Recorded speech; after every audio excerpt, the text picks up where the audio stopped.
আসসালামু আলাইকুম ওয়া রাহমাতুল্লাহি তাআলা ওয়া বারাকাতুহু। ওয়া আলাইকুম আসসালাম ওয়া রাহমাতুল্লাহি ওয়া বারাকাতুহু। বাস এইবার তো মনে হলো কিছুটা রাজশাহীর মানুষের মতো। আল্লাহ সুবহানাহু ওয়া তাআলার মহান দরবারে লাখো কোটি শুকরিয়া জ্ঞাপন করছি যে মহান মনিব আজকে এত সুন্দর পরিবেশে আপনাকে আমাকে এই জান্নাতের বাগানে কোরআনে কারীম থেকে আলোচনা শোনার লক্ষ্যে এত সুন্দর পরিবেশে যে আল্লাহ সুবহানাহু ওয়া তাআলা বসিয়ে দিয়েছেন, সেজন্য করে সেই মহান মনিবের দরবারে সকলে মস্তক অবনত চিত্তে একযোগে পড়ছি আলহামদুলিল্লাহ, আলহামদুলিল্লাহ, আলহামদুলিল্লাহ। লাখ কোটি দরুদ এবং সালাম পড়ছি বিশ্ব মানবতার মুক্তির দূত, মানবতার বন্ধু মুহাম্মদুর রাসূলুল্লাহ বলেন সাল্লাল্লাহু আলাইহি ওয়াসাল্লাম। সকলে আমার সাথে একটু পড়েন রব্বানা লাকাল হামদ। রব্বানা লাকাল হামদ। পেছনের ভাইরা কথা কয় না বাড়ি, একটু পড়েন না রব্বানা লাকাল হামদ। রব্বানা লাকাল হামদ। হামদান কাসীরান হামদান কাসীরান তাইয়িবান তাইয়িবান মুবারাকান ফীহি ইয়া রাব্বি ইয়া রাব্বি লাকাল হামদু লাকাল হামদ কামা ইয়ানবাগি কামা ইয়ানবাগি লিজালালি ওয়াজহিকা লিজালালি ওয়াজহিকা ওয়া আযীমি সুলতানিকা।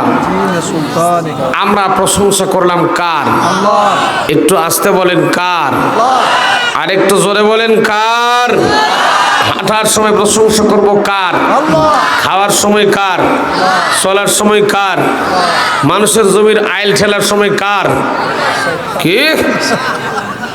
হায় হায় হায় হায় হায়। তাহলে রাজশাহীর মানুষ মানুষের জমির আইল ঠেলে নাকি? কথা কয় না। আইল ঠেলেন? মানুষের জমির আইল ঠেলা তো জায়েজ আছে, তাই না? হ্যাঁ, মানুষের হক নষ্ট করবেন না। মানুষের যদি 1 টাকা হক নষ্ট করে মারা যান, কিয়ামতের ময়দানে আল্লাহর জান্নাত আপনার জন্য হারাম হয়ে যাবে। কথা বোঝেননি? মানুষের হক নষ্ট করা যাবে? যাবে। এর ভিতরে আজকে আলোচনার ভিতরে অনেকগুলো কথা বলবেন ইনশাআল্লাহ, যদি আপনারা সময় দেন। আমি উঠেছি 10টায়, কাটায় 12টার দিকে মোনাজাত দেবেন ইনশাআল্লাহ।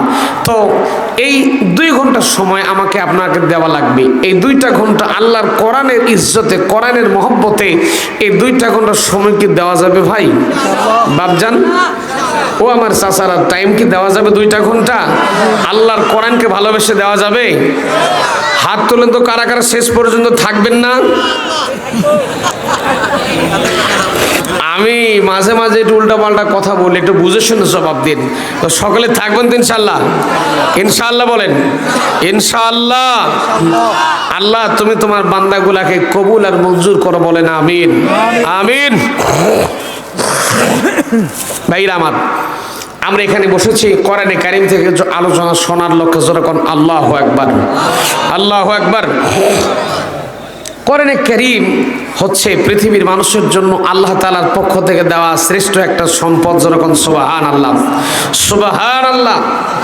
সম্মানিত ভাইয়েরা আমার, আজকে আলেম ওলামারা, মুফাসসিররা, কোরআনের মুফাসসিররা কোরআন দিয়েই হক কথাগুলো বলার চেষ্টা করে, কিন্তু এক শ্রেণীর মানুষ আছে যারা যখন হুজুরেরা কোরআনের তাফসীর করে, এরা তখন কোরআনের তাফসীরের মধ্যে রাজনীতির গন্ধ পায়।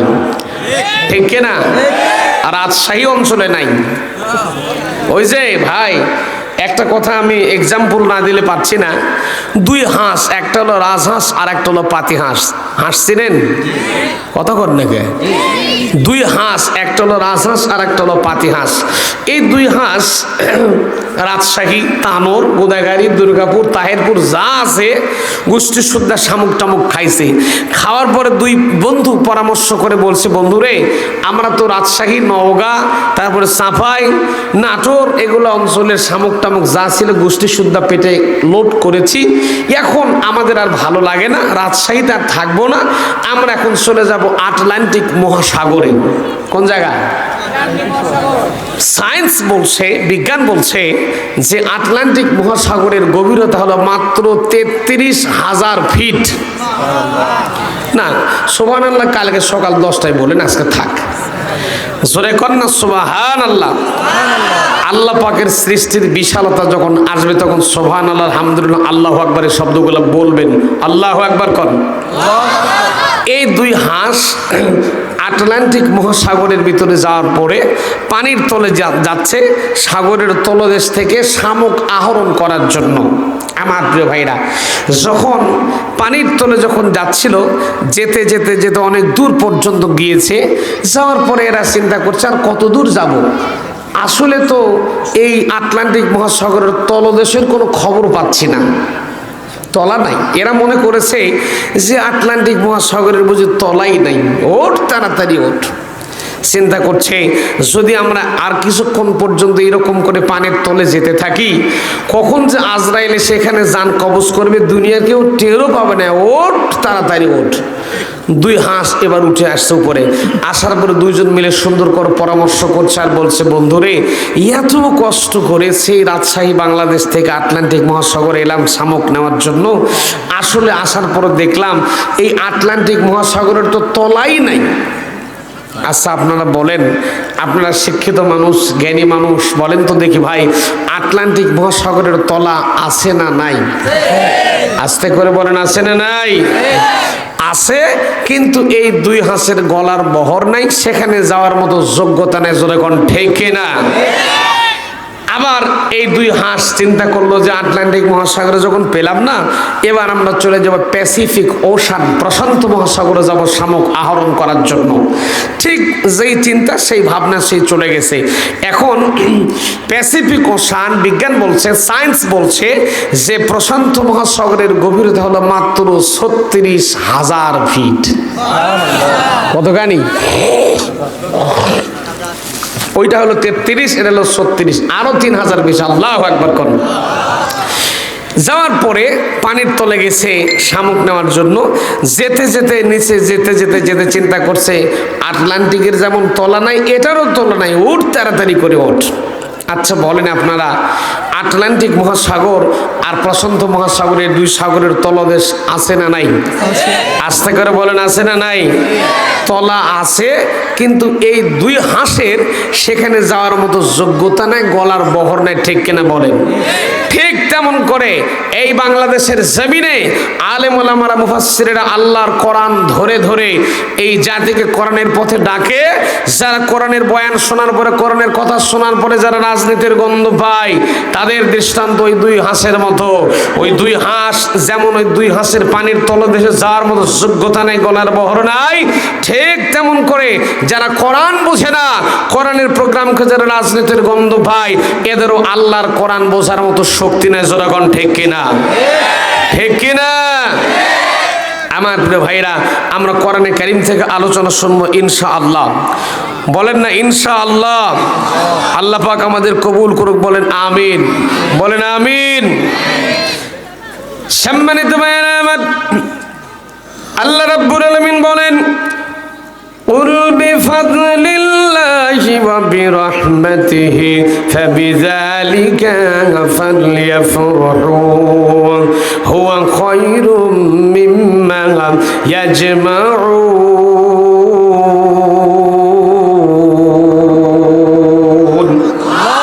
হয় নাই ভাই?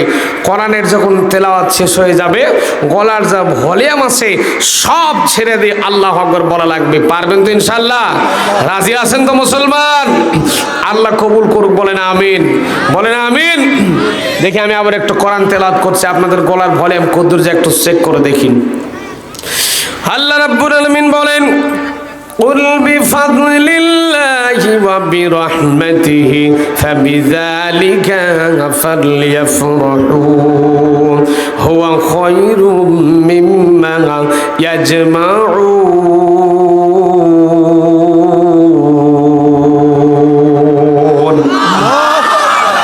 আমার ভাইরা, আল্লাহ রাব্বুল আলামিন বলেন, নবী আপনি বলুন, এই পৃথিবীর জমিনে আমি আল্লাহ রাব্বুল আলামিন মানুষের জন্য যত রকমের দয়া কিংবা করুণা কিংবা অনুগ্রহ, যেগুলি মানুষ দেখে কিংবা না দেখে, যত দয়া আমি আল্লাহ মানুষের জন্য আরশ আজিম থেকে নাজিল করে দিয়েছি, সব চাইতে বড় দয়ার প্রমাণ হলো আমি আল্লাহ রাব্বুল আলামিন মানুষের জন্য কোরআনে কারীম নাজিল করে দিয়েছি।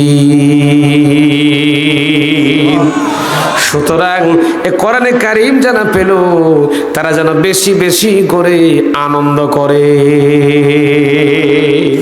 আল্লাহু আকবার। এই কথাটা কে বললেন ভাই? ভাইরা আমার, কেননা আমরা কোরআন পাওয়ার পর আনন্দ করবো। কেননা কোরআন যদি না পেতাম তাহলে আমরা এত সুন্দর ধর্ম ইসলাম পেতাম ইসলাম পেতাম না। কোরআন পেয়েছি জন্য করে আমরা ধন্য হয়ে গেছে যখন। আল্লাহু আকবার, আল্লাহু আকবার। আল্লাহ রাব্বুল আলামিন বলেন, ومن يبتغي غير الإسلام دينا فلن يقبل منه وهو في الآخرة من الخاسرين।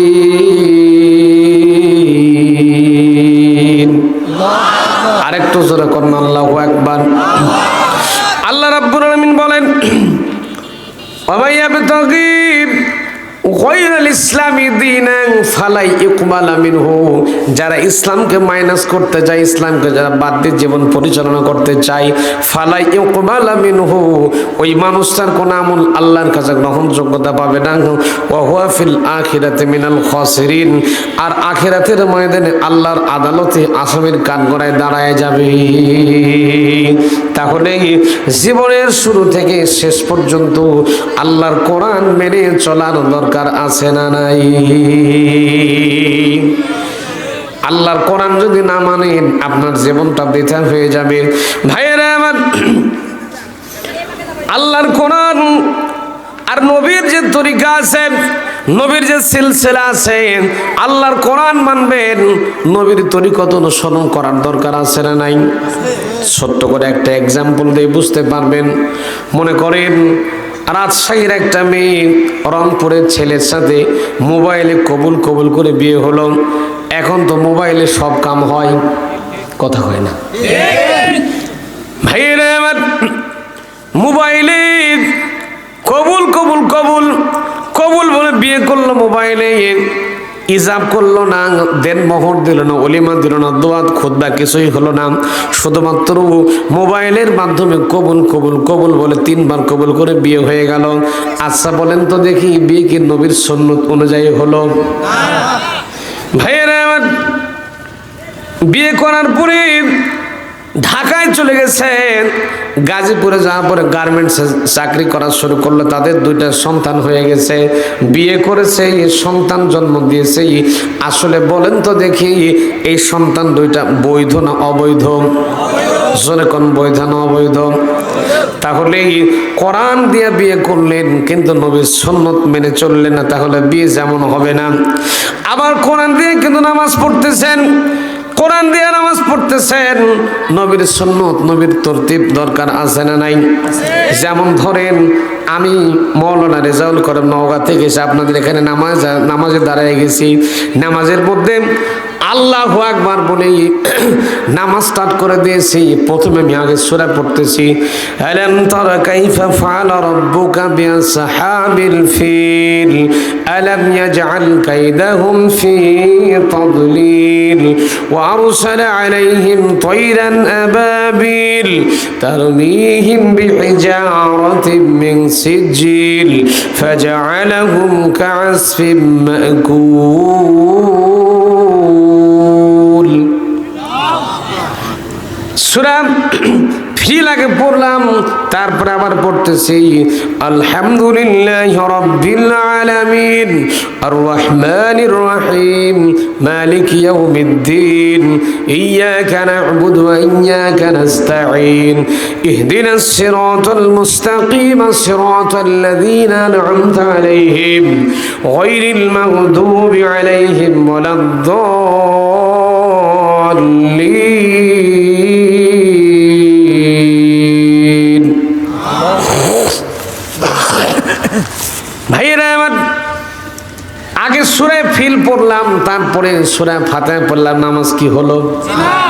কেন হলো না? কেন? কোরআন দিয়েই তো নামাজ পড়ছি। আপনারা সুন্দর সুন্দর উত্তর দেওয়ার চেষ্টা করেন।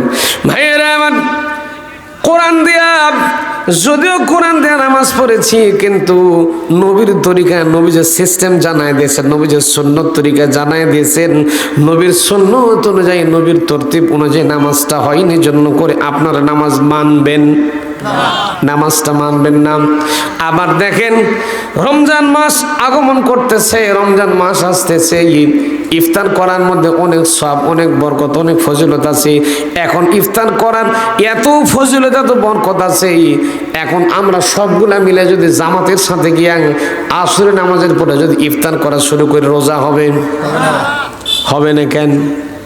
যেহেতু নবীর সুন্নাত দেয়া হলো না, কোরআন দেয়া ঠিকঠাক মতো হলো না। আমার ভাইয়েরা, ঠিক তেমন করে এই জীবনের শুরু থেকে শেষ পর্যন্ত কোরআনের তরতিব যেমন মানা লাগে, কোরআনের তরতিব ছাড়া যেমন করে ইসলামের কোনো বিধান আল্লাহর কাছে গ্রহণযোগ্যতা পায় না, ঠিক তেমন করে এই কোরআনের রাজনীতি ছাড়া আল্লাহর কাছে ওই রাজনীতির কোনো গ্রহণযোগ্যতা নাই। জোরে কোন ঠিক কিনা? আমার ভাইরা, সব জায়গাতে আল্লাহর কোরআন মানার দরকার আছে না নাই? এজন্য আল্লাহ তাআলা বলছেন, ومن يبتغي غير الإسلام دينا فلن يقبل منه وهو في الآخرة من الخاسرين। আরেকটু জোরে করুন আল্লাহু আকবার। ভাইয়েরা আমার, সব জায়গাতে ইসলাম মানতে হবে, ইসলাম মেনে চলতে হবে। আল্লাহ রাব্বুল আলামিন সেই রকম করে কোরআনে সুন্দর করে দিক নির্দেশনা দিয়েছেন। প্রিয় ভাইয়েরা আমার, আমি আপনাদের সামনে বাংলাদেশের বাস্তব চিত্র সাথে কিছু চিত্র, আল্লাহর কোরআনের চিত্র এবং বাংলাদেশের চিত্রের সাথে একটু মিল করার চেষ্টা করেছি। আলোচনাটা শুরু থেকে শেষ পর্যন্ত না শুনলে কিন্তু কিচ্ছু বোঝা যাবে না। সুতরাং আলোচনা শুরু থেকে শেষ পর্যন্ত শোনা এবং জানার দরকার আছে না নাই? আস্তে করে বলেন, আছে না নাই? আসেন, এবার আমি আলোচনার মধ্যে যাব। আমি আপনাদের সামনে তেলাওয়াত করি সূরার নাম হলো কাসাস। কি নাম? জোরে বলেন। কাসাস মানে হলো কাহিনী, ঘটনা, গল্প, ইতিহাস। আল্লাহ পাক কোরআনে কারিমের মধ্যে অনেক ইতিহাস দিয়েছেন, কেননা এই ইতিহাস থেকে যেন মানুষ কিছু শিখতে পারে। জোরে কোন আল্লাহু আকবার। আল্লাহ পাক ইতিহাসগুলো কোরআনে দিয়েছেন শিক্ষা দেওয়ার জন্য। জোরে কোন আল্লাহু আকবার। তা আগে আগে আয়াতে কারিমাটুকু একটু তেলাওয়াত করেন। নেই রাজশাহী তানোরের মানুষ আউযুবিল্লাহ বিসমিল্লাহ পারেন তো? কথা কয় না বাড়ি, কথা কয় না। পারেন না? পারেন না তো কথা কর না কে? পারেন আপনারা? আসেন আমার সাথে একসাথে গলাটা ওয়াশ করেন। পড়বেন সকলে আউযুবিল্লাহ বিসমিল্লাহ পড়বেন। তারপরে তেলাওয়াত যারা জানবেন পড়বেন, না জানলে চুপ মেনে বসে থেকে শেষে চিৎকার দিয়ে আল্লাহু আকবার বলবেন। পারবেন তো ইনশাআল্লাহ? আল্লাহ কবুল করুক, বলেন আমিন। আসেন আমার সাথে পড়েন। আউযু বিল্লাহি মিনাশ শাইতানির রাজিম। বিসমিল্লাহির রাহমানির রহিম। তাসিম মিম।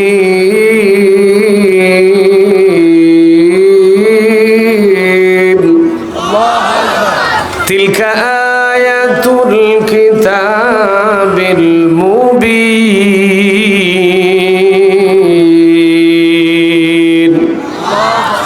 নাতলু আলাইকা মিন নাবাই মূসা ওয়া ফিরআউনা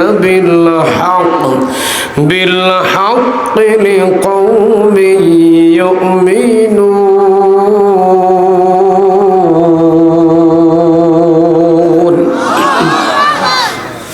বিতাড়িত মুরতাদ শয়তানের ওয়াসওয়াসা থেকে পানাহ চেয়ে নিয়ে পরম করুণাময় আল্লাহ সুবহানাহু ওয়া তাআলার নামে সরাসরি কোরআনে কারীম থেকে আলোচনা শুরু করছি। আমার প্রিয় ভাইরা, আমি আপনাদের সামনে তেলাওয়াত করেছি সূরার নাম হলো কাসাস। এই সূরাটা মক্কায় অবতীর্ণ হয়েছে। কোন জায়গায়? জায়গার নাম কি? মক্কায়।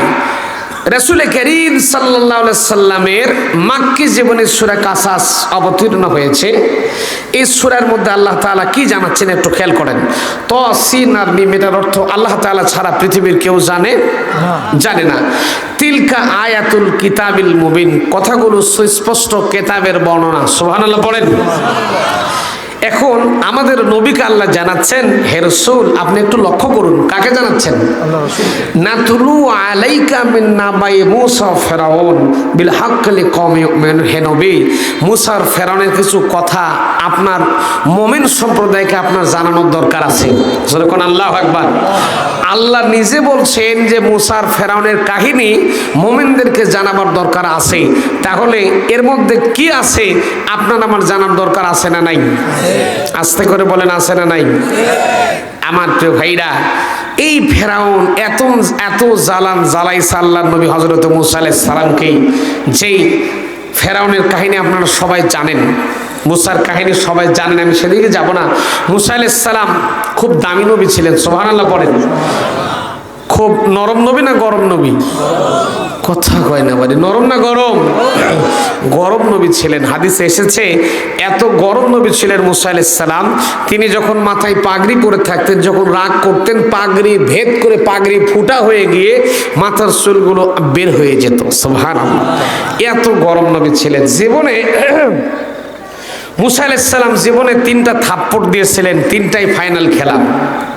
সুবহানাল্লাহ পড়েন। একটা থাপ্পড় দিছিলেন মিস্টার ফেরাউন। ফেরাউন আল্লাহ নবী হযরত মূসা আলাইহিস সালাম যখন দুধের বাচ্চা, ছোট্ট বাচ্চা যখন ছিলেন, তখন ফেরাউন একটু আদর করার জন্য, মহব্বত করার জন্য মূসা আলাইহিস সালামের কাছে কেবল মুখটা নিয়ে গেছে একটু চুমা খাওয়ার জন্য।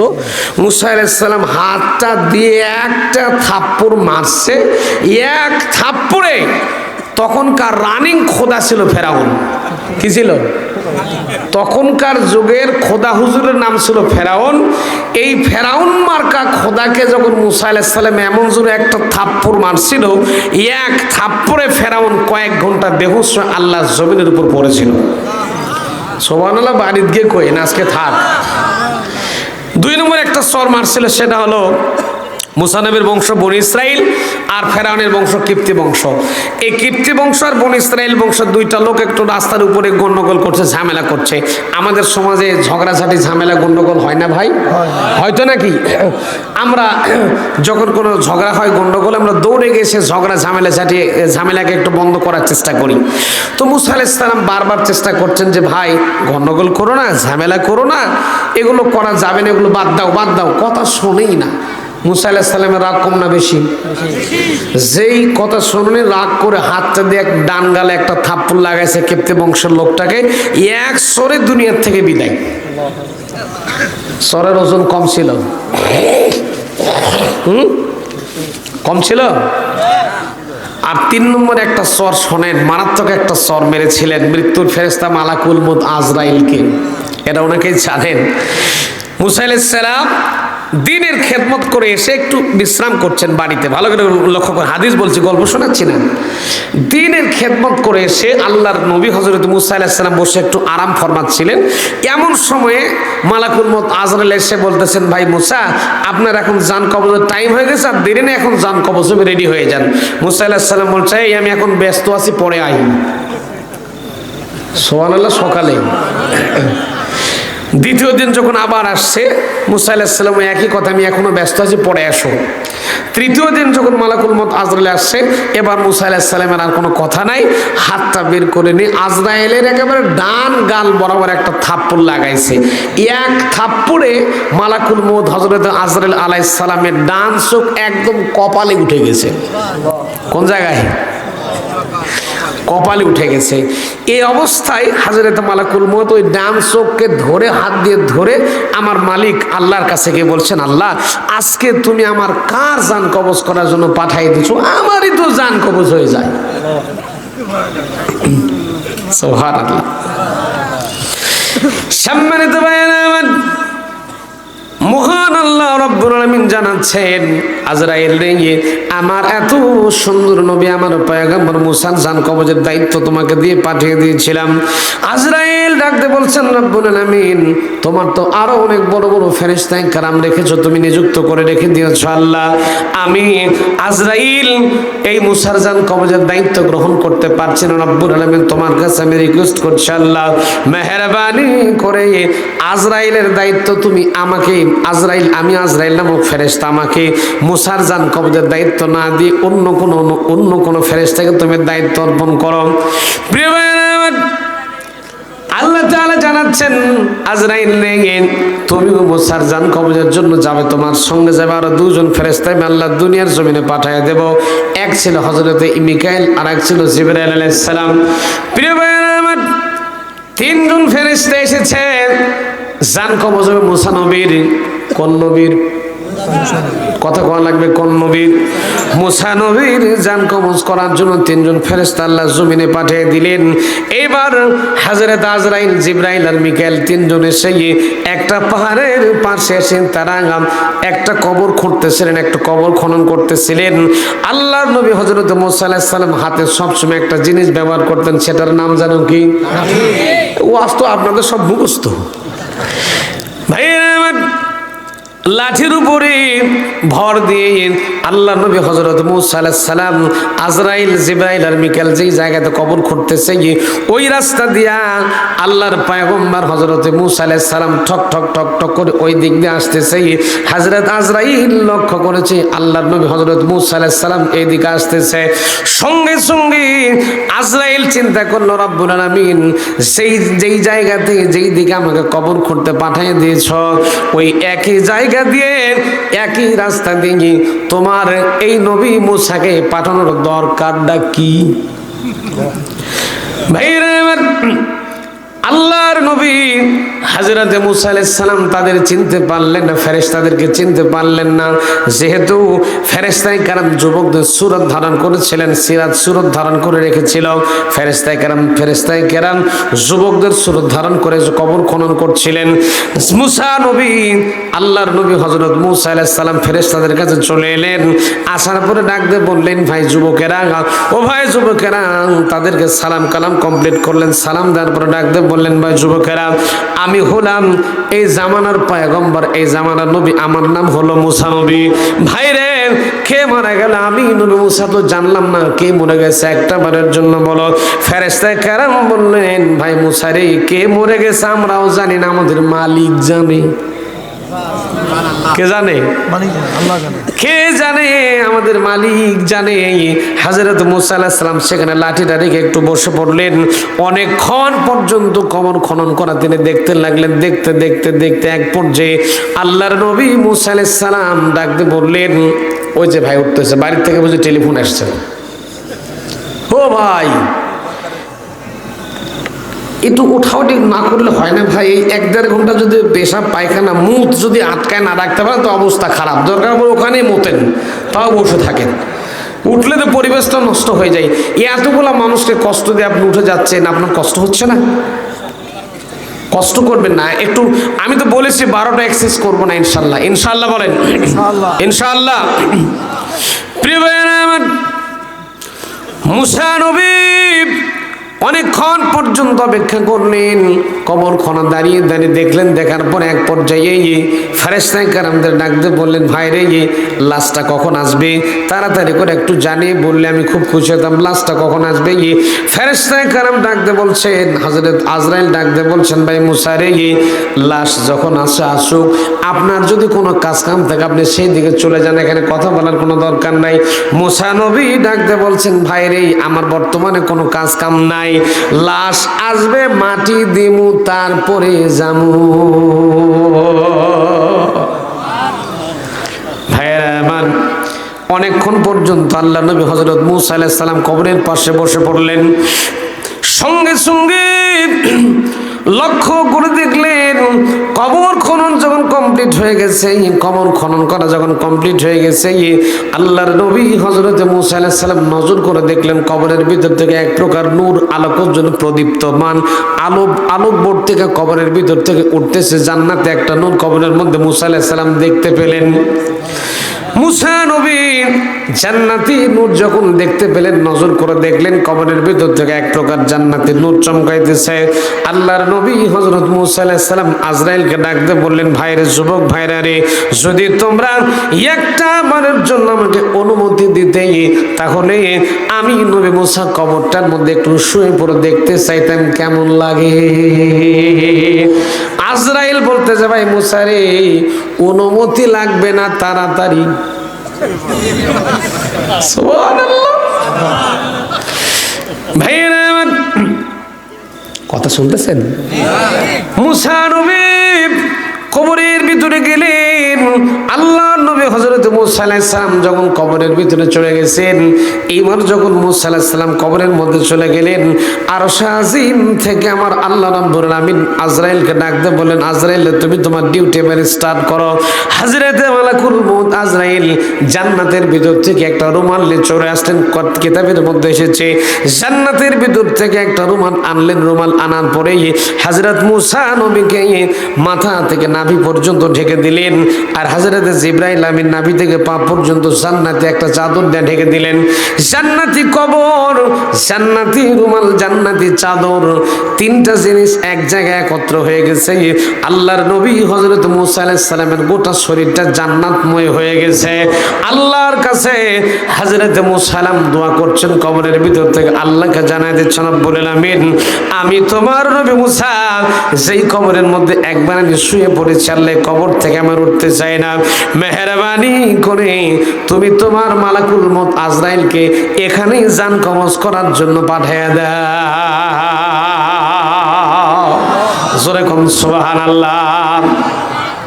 ভাইয়েরা আমার, সেই মুসা নবীর আলোচনা আমি এনেছি। তার আগে ফেরাউনের কিছু কথা বলা লাগবে, যে ফেরাউন সবচেয়ে বড় গাদ্দার ছিল, ইসলামের চূড়ান্ত দুশমন ছিল। যখন ঠিক কিনা প্রিয় ভাইয়েরা আমার, আজও পৃথিবীর জমিনে ফেরাউন কিন্তু দুনিয়াতে নাই, ফেরাউন কিন্তু দুনিয়ার জমিনে আর নাই। কিন্তু যুগে যুগে যারা ইসলামের বিরুদ্ধাচরণ করেছে, যুগে যুগে যারা কোরআনের বিরুদ্ধাচরণ করে, ইসলামের যারা বিরুদ্ধাচরণ করে, মনে করতে হবে এরাই হলো নতুন যুগের নতুন ফেরাউন তৈরি হয়ে গেছে। আরেকটু যখন ঠিক কিনা আমার ভাইরা, আল্লাহর দ্বীনের বিরুদ্ধে, আল্লাহর কোরআনের বিরুদ্ধে যারা কথা বলে, বুঝতে হবে এদের রক্তের মধ্যে ভেজাল আছে। ঠিক কিনা? এদের রক্তের মধ্যে ফেরাউনি রক্ত ঢুকে গেছে। এই জন্য এদের রক্তের মধ্যে আর মুসলমানের রক্ত নেই। কেননা মুসলমানের বীজে তৈরি সন্তান কখনো আল্লাহর দ্বীন, আল্লাহর কোরআনের বিরুদ্ধে কথা বলতে পারে না। ঠিক কিনা বলেন? ঠিক কিনা? ওই যে এক কৃপণ, ভালো করে লক্ষ্য করেন, ধনী মানুষ, খুব ধনী মানুষ, ধনাঢ্য মানুষ, রক্ত শর্ট পড়েছে। এখন রক্ত শর্ট পড়লে ব্লাড ব্যাংক যেটাকে বলা হয়, আপনারা রাজশাহী অঞ্চলের মানুষ বুঝবেন, রক্ত আদান প্রদান একটা সিস্টেম আছে না, রক্ত শূন্যতা রোগ আছে না মানুষের, অপারেশন বা যে কোনো কিছু হলে রক্তর দরকার পড়ে তো নাকি। এখন রক্তর দরকার পড়ছে একজন ধনী লোকের। রক্ত সারা দেশ খুঁজে খুঁজে রক্ত পাওয়া যায় না, রক্ত মিলছে এক হাড় কৃপণের। এখন এর রক্ত মিলে গেছে ওর শরীরের সাথে, এর রক্ত ওর শরীরে সেট হবে। এখন এ বলতেছে, এখন ধনী লোক বলতেছে, ভাই তোমার রক্ত আমার শরীরে মিলে গেছে, তোমার রক্ত এখন দাও। এখন চিন্তা করছে, ভাই আমি তো রক্ত মশাকে দেই না, তোমাকে দেবো কোত্থেকে? আমি তো গরিব মানুষ, আমি তো রক্ত কাউরে দেবো না। এখন বলতেছে, ভাই তুমি যদি এক ব্যাগ রক্ত দাও তাহলে আমি তোমাকে দেবো 2 লক্ষ টাকা। কয় টাকা? 2 লক্ষ। চিন্তা করো সর্বনাশ, এক ব্যাগ রক্ত দিলে যদি 2 লাখ পায়, আমার শরীরে যা রক্ত আছে সব নিয়ে যা। এইবার কৃপণ রক্ত দিচ্ছে ধনী মানুষটাকে। ভালো করে কথাটা শোন, হাসির খোরাক দিচ্ছে না, শিক্ষা বের করেছি এখানে আমি। ধনী মানুষটাকে রক্ত দিল কৃপণ। কে রক্ত দিছে? কৃপণ। এবার কৃপণের রক্ত ধনীর রক্তের মধ্যে চলে গেছে, যাওয়ার পরে কৃপণের রক্ত ধনীর রক্তের মধ্যে মিশ্রণ হয়ে গেছে। কথা বোঝেননি? এখন মিলে যাওয়ার পরে এর মোবাইল নাম্বার নিয়ে রাখছে, ভাই যদি কোনোদিন রক্ত দেওয়াটা লাগে তুমি আবার আইসো, তোমার রক্তটা আমি নেবো। এই চিন্তা কত সর্বনাশ! এক ব্যাগ রক্ত দিলে যদি 2 লাখ টাকা পাওয়া যায়, বলতেছে ভাই তুমি প্রতি মাসে মাসে আমার ডাক দিও, চিন্তার কোনো কারণ নেই। টাকা পাইছে জি। এখন কয়েকদিন পরে আবার রক্ত লাগবে, ওরা টেলিফোন করছে, ভাই তুমি অমুক দিন অমুক হাসপাতালে আসো, রক্ত দেওয়া লাগবে। এবার রক্ত যেই দিতে গেছে, ও তো মনের সন্তুষ্ট চিত্ত রক্ত দেওয়ার জন্য আইছে, চিন্তা করছে যে এবারও যদি রক্ত দেই টাকা পাবো কয় লাখ। এই ব্যাগ রক্ত দিয়েছে 2 ব্যাগ রক্ত দিলে আইন অনুযায়ী, ম্যানুয়াল অনুযায়ী সে টাকা পাবে 4 লাখ। কয় লাখ? 4 লাখ। 2 ব্যাগ রক্ত দেওয়ার পরে যাওয়ার পরে বলছে, ভাই আমার টাকা আমারে দাও। এবার কৃপণ এসে তাকে 2টা ছেঁড়া 2 টাকার নোট তার হাতের মধ্যে দিয়ে বলছে, যা এই টাকা নিয়ে বিদায় হও। এখন বলতেছে, ভাই রে আমি তোমার জীবন বাঁচানোর স্বার্থে তোমাকে 2 ব্যাগ রক্ত দিলাম, আর তুমি ছেঁড়া 2টা নোট আমার হাতের মধ্যে ধরাই দিচ্ছ। বলতেছে, তুই কথা বলিস না, তুই হার কৃপণ। তুই যে কৃপণ, তোর রক্ত আমার শরীরের মধ্যে আসার পরে আমি তোর চেয়ে বড় কৃপণ হয়ে গেছি। ঠিক তেমন করে আমার ভাইরা, পৃথিবীর জমিনে ফেরাউন দুনিয়াতে নাই, ফেরাউন পৃথিবীর জমিন ছেড়ে বিদায় হয়ে গেছে। কিন্তু ফেরাউনের রক্ত যে সমস্ত মানুষগুলোর শরীরের মধ্যে বহমান আছে, এরা ওই ফেরাউনের চাইতে বড় ফেরাউন দুনিয়াতে হয়ে গেল। যখন ঠিক কিনা? ঠিক কিনা? ফেরাউন ক্ষমতার চেয়ার এই পৃথিবীতে সর্বপ্রথম ফেরাউন জবরদখল করে দেশের প্রধানমন্ত্রী হয়েছিল। ক্ষমতা ফেরাউন জোর করে দখল করে ক্ষমতা দখল করে রেখেছিল। দেশের জনগণ ফেরাউনকে প্রধানমন্ত্রী হিসেবে দেখতে চায়নি, কিন্তু ফেরাউন বলেছিল, তোমরা যেই কিছু বলো না কেন, আমি ফেরাউন ক্ষমতার চেয়ারে বসেছি, ক্ষমতার থেকে আমরা আর কেউ নামাতে পারবে না। আল্লাহ পাক কোরআনে বলতেছেন, ইন্নাহু কানা মিনাল মুফসিদিন, নিশ্চয় ফেরাউন হলো এই দুনিয়ার মধ্যে সন্ত্রাসী। ফেরাউন ছিল প্রথমে অবৈধ সরকার এই দুনিয়াতে ফেরাউন প্রথম গঠন করেছিল। আজকে পৃথিবীর জমিনে ইতিহাস পর্যালোচনা করলে দেখা যায়, আজও পৃথিবীর জমিনে অনেক ফেরাউন মার্কা মানুষ আছে যারা জবরদখল করে ক্ষমতা দখল করে রাখতে চায়। আছে না নাই? এবার আসেন সেই যুগের ফেরাউনের ইতিহাস আর আল্লাহর কোরআন কি বলতেছে, আমরা একটু কান খুলে কান লাগান, গভীর মনোযোগ দেওয়া লাগবে। ভাইরা আমার,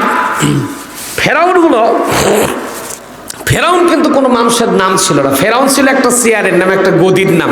ভালো করে কথাগুলো বোঝার চেষ্টা করেন। ফেরাউন কিন্তু মানুষের নাম না। যেমন এই যে আমার মিলন ভাই পাশে বসে আছে, মিলন করে কিন্তু ওনাকে ডাকেন, হুজুর, হাফেজ সাহেব, মৌলানা সাহেব, হুজুর সাহেব, এই তো নাকি। যেমন ধরেন চেয়ারম্যান, মেম্বার, এমপি, মন্ত্রী, মিনিস্টার, এগুলো নাম, এগুলো এক একটা জায়গার নাম, এক একটা চেয়ারের নাম। তো ফেরাউনও ছিল একটা জায়গার নাম, একটা চেয়ারের নাম, একটা গদির নাম। তাফসিরে নুরুল কোরআনের ভিতরে এসেছে, ফেরাউন শব্দের মানে হলো সূর্য দেবতার সন্তান। কান খোলেন সম্মানিত ভাইয়েরা আমার। যেমন করে সেই যুগে পারস্যের রাজাদের বলা তো কেসরা, তুরস্কের রাজাদের বলা তো খাতান, ইয়ামেনের রাজাদের বলা তো তুব্বাং, আবিসিনিয়ার যারা রাজা হতো তাদের বলা তো নাজ্জাশী, আর মিশরের মাটিতে আমালেকা জাতির কিপ্তে বংশের যেগুলো রাজা তৈরি হতো তাদের বলা তো ফেরাউন। আমার ভাইয়েরা, আল্লাহর নবী হযরত মুসা আলাইহিস সালামকে যে ফেরাউন সবচেয়ে বেশি কষ্ট দিয়েছিল, এই ফেরাউনের নাম তাফসীরের কিতাবের মধ্যে এসেছে। ফেরাউনের নাম ছিল ওয়ালিদ ইবনে মাসআদ ইবনে রাইআন। ছোট্ট করে মনে রাখেন, এই ফেরাউনের নাম ছিল কাবুস। কি নাম? কাবুস। ভাইয়েরা আমার, এই ফেরাউনের রাজত্বকাল ছিল, শাসনকাল ছিল 400 বছরেরও বেশি। এই 400 বছরের মধ্যে একটা দিনের জন্য ফেরাউনের জ্বর নেই, সর্দি নাই, ঠান্ডা নাই, কাশি নাই, এমনকি করোনা ভাইরাস পর্যন্ত ফেরাউনের হয়নি। ভাইরা আমার, যারা আল্লাহ দ্রোহী যারা হয়ে যায়, এদেরকে আল্লাহ রাব্বুল আলামিন পরীক্ষা নিরীক্ষা একটু কম করেন, তাদের একটু অসুখ বিসুখ কম হয়। আর ইমানদার বান্দা যারা হয়ে যায়, মুমিন বান্দা যারা হয়ে যায়, আমার আল্লাহ রাব্বুল আলামিন মুমিনদেরকে একটু বেশি পরীক্ষা করেন। আল্লাহ পাক মুমিনদেরকে একটু বেশি বিপদ আপদ দিয়ে আল্লাহ পরীক্ষা করেন।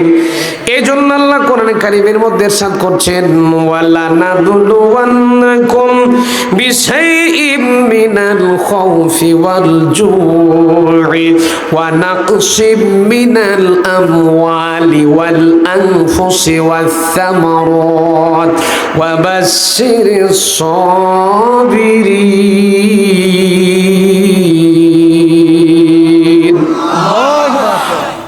মুমিনদেরকে আল্লাহ রাব্বুল আলামিন পরীক্ষার মধ্যে ফেলে দেয়, মুমিনদেরকে আল্লাহ রাব্বুল আলামিন একটু পেরেশানির মধ্যে ফেলে দেয়। তারপর আল্লাহ পাক দেখেন মুমিনেরা যত যন্ত্রণা, যত কষ্ট, যত দুঃখ, যত কিছু দেই না কেন, এত যন্ত্রণা, এত দুঃখ কষ্টের পরেই আমার মুমিন বান্দা আমার উপরে আস্থা অবিচলতার সাথে দাঁড়িয়ে থাকতে পারে নাকি?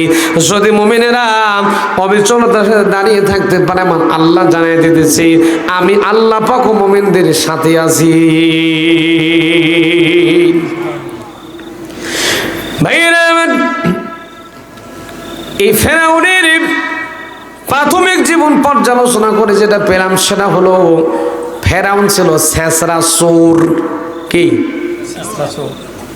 ফেরাউনের ছোট্টবেলায় ছিল ফেরাউন ছিল চোর, ছেঁচড়া চোর। ছেঁচড়া চোর চেনেন? একটু চিনাই দিই ভাইয়েরা আমার। ছেঁচড়া চোর হলো তারা জুতা চুরি করা, লাউ চুরি করা, কদু চুরি করা, কুমড়া চুরি করা, মুরগির ডিম চুরি করা, মসজিদ থেকে জুতা দেখলে সেটাও চুরি করে, এটার নাম হলো ছেঁচড়া চোর। এই দেশের মাটিতে চোর হলো দুই ধরনের চোর পাওয়া যায়, দুই ধরনের। একটা হলো ছেঁচড়া চোর আর একটা হলো শিক্ষিত চোর। কথা কয় না ভাইয়েরা। শিক্ষিত চোর হলো তারা যারা এসি ঘরের মধ্যে বসে বসে কলমের খোঁচা দিয়া, কলমের ঠেলা মেরে দেশের মাটিতে বসে বসে দেশের কোটি কোটি টাকা যারা লুটপাট করে খায়, এরা হলো শিক্ষিত চোর। এই শিক্ষিত চোর বাংলাদেশে দু একটা আছে না নাই ভাইয়েরা আমার? এই শিক্ষিত চোরগুলোর কারণে বাংলাদেশের ঠিকঠাক মতো উন্নতি হয় না। মনে করেন এই যে কোয়েল পূর্ব পাড়ার পাশে একটা ব্রিজ তৈরি করা লাগবে, ব্রিজ তৈরি করার জন্য বাংলাদেশ সরকার একটা বাজেট দিয়েছে, 40 লক্ষ টাকা একটা বাজেট দিয়েছে। 40 লক্ষ টাকার ব্রিজ করার জন্য যখন বাজেট দিয়েছে, কোনো মতে 40 লক্ষ টাকা যমুনা ব্রিজ পর্যন্ত পার হতে হতে 20 লাখ টাকা গায়েব থাকলো। কত? 20 লাখ টাকা গায়েব হয়ে গেছে। 20 লাখ টাকা থাকলো, তার মানে 20 লাখ টাকা শিক্ষিত চোরের পকেটে গেছে। ঠিক কিনা বলেন? 20 লাখ টাকা যখন আসলো, কোনো মতে রাজশাহী পর্যন্ত 20 লাখ টাকা আসছে। আসার পরে আরো 10 লাখ টাকা টানন পর্যন্ত আস্তে আস্তে আরো 10 লাখ টাকা গায়েব হয়ে গেছে। 40 লক্ষ টাকার ব্রিজ যখন মাত্র 10 লাখ টাকা দিয়ে তৈরি হয়, এই ব্রিজটা রডের বদলে যখন বাঁশ দেওয়া ব্রিজ তৈরি হয়, কয়েকদিন পরে দেখা যায় ব্রিজ ভেঙে মানুষ মরে গেছে। আছে না নাই ভাইরা আমার? এই শিক্ষিত চোরগুলোর হজম শক্তি আল্লাহ রাব্বুল আলামিন এত বেশি হজম শক্তি শিক্ষিত চোরগুলোর মধ্যে দিছে, এরা রাস্তার ইট মেরে খায়, খোয়া মেরে দেয়, রড মেরে দেয়, সিমেন্ট মেরে দেয়। এত কিছু খাওয়ার পরে সবগুলা হজম করে দেয়। আছে না নাই? শুনে বলেন আছে না নাই ভাইয়েরা আমার? অথচ ইতিহাসের পর্যালোচনা করলে আমরা দেখতে পাই, আমরা সাধারণ মানুষগুলোকে লক্ষ্য করতে পারি না, সহ্য করতে পারি না। মসজিদের যারা জুতা চুরি করে, জুতা চোরগুলোকে আমরা সহ্য করতে পারি না, তাদেরকে আমরা ঘৃণা ভরে দেখি, ঘৃণার চোখে দেখি। অথচ সারা বাংলাদেশের সব জুতা চোরকে যদি এক পাল্লায় দাঁড় করে দেওয়ানো হয়, আর একজন কলম চোরকে যদি এক পাল্লায় দাঁড় করে দেওয়ানো হয়, সারা বাংলাদেশের সব জুতা চোরের চাইতে একজন কলম চোরের ওজন কিন্তু বেশি হবে। অথচ এই কলম চোরগুলাকে আমরা স্টেজে এনে সংবর্ধনা দিই, আবার ওই কলম চোরগুলার গলার মধ্যে ফুলের মালা দিয়ে সংবর্ধনা করি। ঠিক কিনা বলেন ভাইয়েরা? চুরি করে খাই, দেশের টাকা লুটপাট করে খায়, মানুষের হক নষ্ট করে দেয়। এইরকম লোক সমাজে দু একটা আছে না নাই? আমার ভাইরা শুধু তা নয়, এমন লোক দেখবেন কোরআন দিয়ে নামাজ পড়ে, মসজিদে কোরআন দিয়ে নামাজ পড়ে, আবার মানুষের জমিতে যখন কাজ করতে যায়, নিজের জমিতে কাজ করতে গিয়ে কোরআন দিয়ে নামাজ পড়ে মানুষের জমির আইল ঠেলে খায়। আছে না নাই? ভাইরা আমি একটা এক্সাম্পল না দিলে পারি না। আমি আমার বাজারে গেছি খাসির গোস্ত কেনার জন্য, একটু কান লাগান। খাসির গোস্ত কেনার জন্য বাজারে গেছি, যাওয়ার পরে গোস্তর ওজন দিতেছে, গোস্তওয়ালা মানে ওজন দিতেছে 1 কেজির ওজন 1000 গ্রাম, ঠিক কিনা? এই 1000 গ্রাম ওজন দিতে গিয়ে সে আমার ওজন দিতে গিয়ে এক পর্যায়ে ওজন দিচ্ছে প্রায় 1200 গ্রামের মতো। আমি তাকে ডাক দেবো, এই তুমি যে আমার এইরকম ওজন বেশি দিচ্ছ, 200 গ্রামের মতো গোস্ত বেশি দিচ্ছ, তোমার তো লস হয়ে যাবে, তুমি তো লসের মধ্যে পড়ে যাবা। সে আমার ডাক দিয়ে বলতেছে, হুজুর মানুষ আল্লাহওয়ালা মানুষ, নিয়ে যান, খেয়ে দোয়া করবেন। আমি তখন চিন্তা করলাম, সর্বনাশ, এত বড় আল্লাহর ওলি আমার এলাকায় আসার আমি জানি না। চিন্তা করলাম, দেখি তো একটু পাশে একটু ওজন করে দেখি। চিন্তা ভাবনা আমার জানি কেমন যেন ডাউট হলো যে ঘটনা বুঝে কিছু ঘটছে। ডিজিটাল কাটায় তুলে দিলাম, ডিজিটাল একটা স্কেলে তুলে দিলাম, ডিজিটাল পাল্লা। এখন তো ডিজিটাল পড়লে ডিজিটাল ভাবে চুরি হয়, ঠিক কিনা বলেন? তো ডিজিটাল পাল্লায় যখন তুলে দিলাম ওজন করার জন্য, ওজন করতে গিয়ে দেখতেছি সে আমার গোস্ত দিচ্ছে মাত্র 800 গ্রাম। কথা কয় না, কতখানি? 800 গ্রাম গোস্ত আমার দিছে। সে আমাকে সকালও না জিতালো, আমাকে ঠকিয়ে দিল। আমার ভাইরা আমার হক নষ্ট করে দিল। তো যাই হোক, আমি সেদিকে যাব না, ফেরাউনের কথায় ফিরে আসি। আবার ফেরাউন ছিল ছেঁচড়া চোর। কি চোর? কি চোর? সম্মানিত ভাইরা আমার, এই ফেরাউন ছিল ছেঁচড়া চোর। ফেরাউন মানুষের ফসল নষ্ট করত, ফলমূল চুরি চামারি করে। এক পর্যায়ে ফেরাউনের বিরুদ্ধে প্রতিদিন 3টা-4টা করে মানুষ কথা বলতো, মানুষ কটু কথা বলতো ফেরাউনের মা বাপকে। তখন ফেরাউনকে যখন ফেরাউনের মা বাপ সহ্য করতে পারলো না, এক পর্যায়ে ফেরাউনের মা বাপ ফেরাউনকে করলো ত্যায্য পুত্র। কি পুত্র?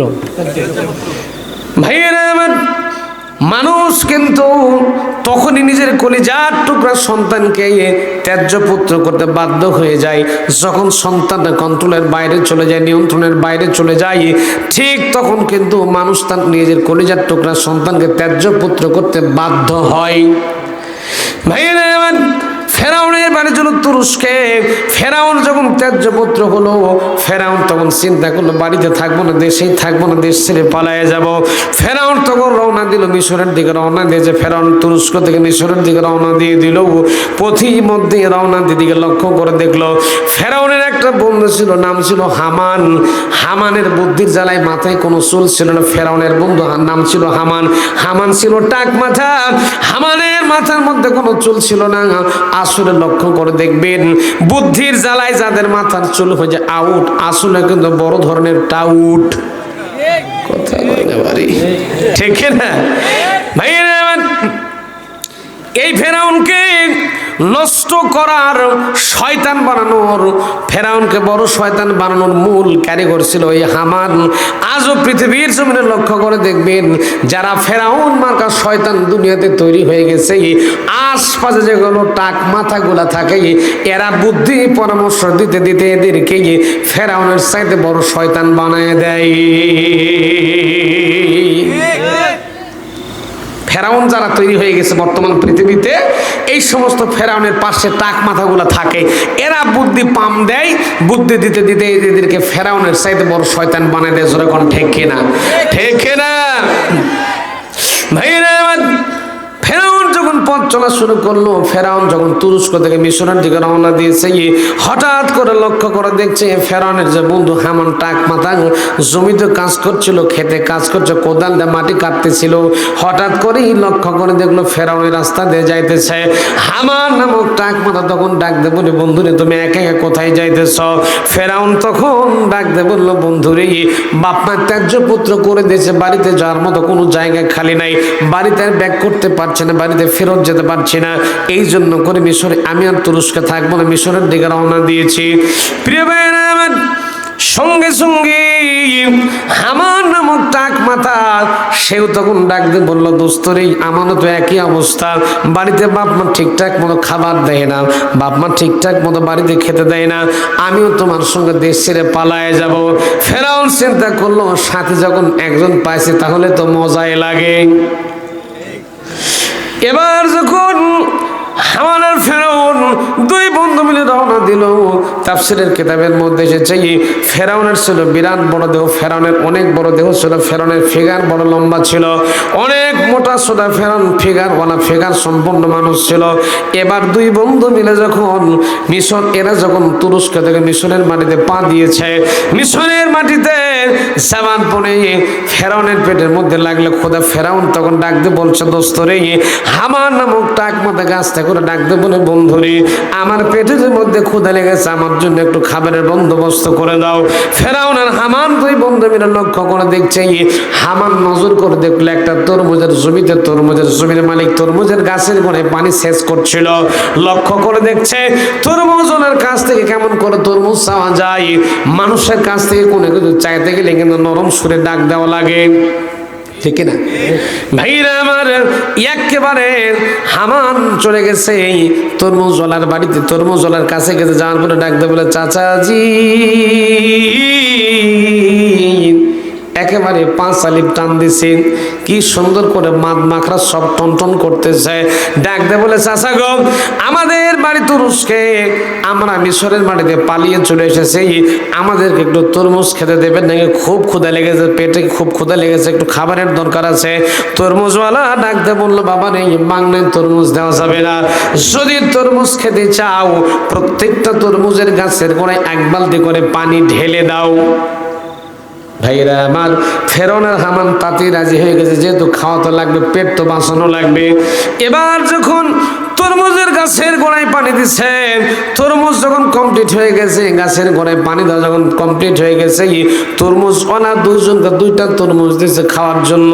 এবার হামান আর ফেরাউন দুই বন্ধু মিলে দুইটা তরমুজ খাইছে, প্রাণ ভরে তৃপ্তি সহকারে দুইটা তরমুজ খাইছে।